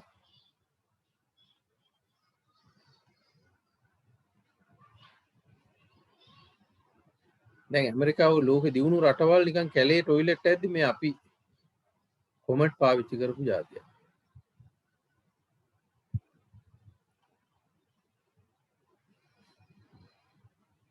දැන් මේ තියෙන টয়ලට් එක. right එතකොට අවුරුදු 2500කටත් එහා 2600කට එහා මේ টয়ලට් එක පාවිච්චි කරලා. දැන් මේ මෙතන ඔයගලන්ට පේනවා මේ කර්සර් එකෙන් පෙන්නන්නේ. මෙතන තියෙනවා ඩවුන් පයිප් ඒ කියන්නේ වේස්ට් කට අඟල් 4 ගල් වලින් ලයින් එකක් දාලා තියෙනවා සෝකේජ් පිට් එකට টয়ලට් වලට යන්න. টয়ලට් වලේ තියෙනවා කුටීර 7ක්. කුටීර 7කින් පෙරිලා ස්ලජ් එක එකක එකතු වෙලා සර්ෆේස් ජලය මතට අර වතුර එකතු වෙනවා පෙරිලා. ඒ කියන්නේ ලෝකේ පරිසර අර්බුදයක් එහෙම නැති අවස්ථාවකත් පරිසරය පිළිබඳව ජලය අපවිත්‍ර නොකර පිරිසිදු සංකල්පයක් ඇතුව ජීවත් වෙච්ච ජාතියක් අපි. එතකොට දැන් මේකෙන් යනවා කුටීර 7කට ගිහිල්ලා පෙරලා තමයි අර වතුර ආයේ සර්ෆේස් ජලය මතට මතුපිට ජලයට එකතු වෙන්නේ. එතකොට මේ කොමඩ් තාම ඉහළ දැන් අපිට අද අපේ ගෙවල් වල තියෙන කොමඩ් දැක්කත් මෙච්චර ලස්සනට විධිමත් පිළිවෙලකට නැහැ. බොහොම ස්මූත් විදිහට මේවා හදලා තියෙනවා. ඒකට මේ සීගිරියට කියන්නේ ස්වභාව ධර්මයේ ග්‍රැවිටි එක පාවිච්චි කරලා වතුර ගෙනියලා තියෙනවා උඩට. තාමත් ලෝකේ දියුණු විද්‍යාඥයන්ට හොයාගන්න බෑ මොකද්ද මේ ග්‍රැවිටි එක යූස් කරලා උඩට වතුර ගෙනිච්ච ටෙක්නොලොජි එක මොකද්ද කියලා. තාම මේක හොයාගන්න පුළුවන් කමක් නැහැ. එතකොට දැන් මේ ළඟදී ඕකේ වතුර මල් ඉබේ ක්‍රියාත්මක වෙලා තියෙනවා. එතකොට වතුර මල් පවා ඒකේ තියෙනවා. දැන් ඒ වගේ යෝදාලා ගත්තාම ඇතැම් එකට අඟලයි ස්ටොප් එක. ඒකෝර අද අපිට ඒ தත්ත්වය හිතා ගන්නවත් බෑ. ඉතින් මේ වගේ අපි හිටියේ කොහෙද? දැන් කොහාටද යන්නේ? අපිට මොකද්ද වෙලා තියෙන්නේ කියන එක තමයි මේ හැම එකකින්ම අපි ප්‍රශ්න කරන්නේ. ඒ නිසා මෙන්න මේ අපේ මේ වැඩසටහන ඇතුලේ අපි කරන්නේ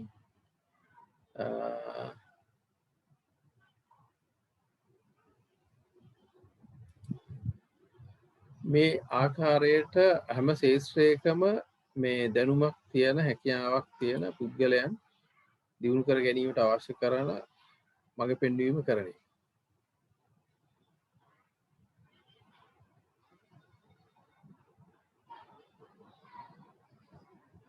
එතකොට දැන් මේ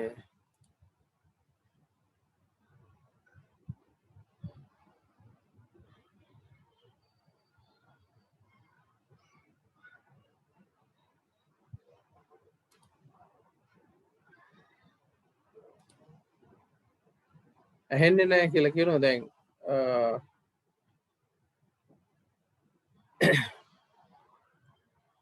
දැන් මේකේ අපි මේ අපිට ඔබලාගේ අවශ්‍යයි අපි කලින් මේක ලියාපදිංචි කරාට දැන් මේක මුල ඉඳලා අද කැමති අය මේකට සම්බන්ධ වෙන අය අපිට ඊමේල් එකක් මේ ලැබෙන සලස්වනවා.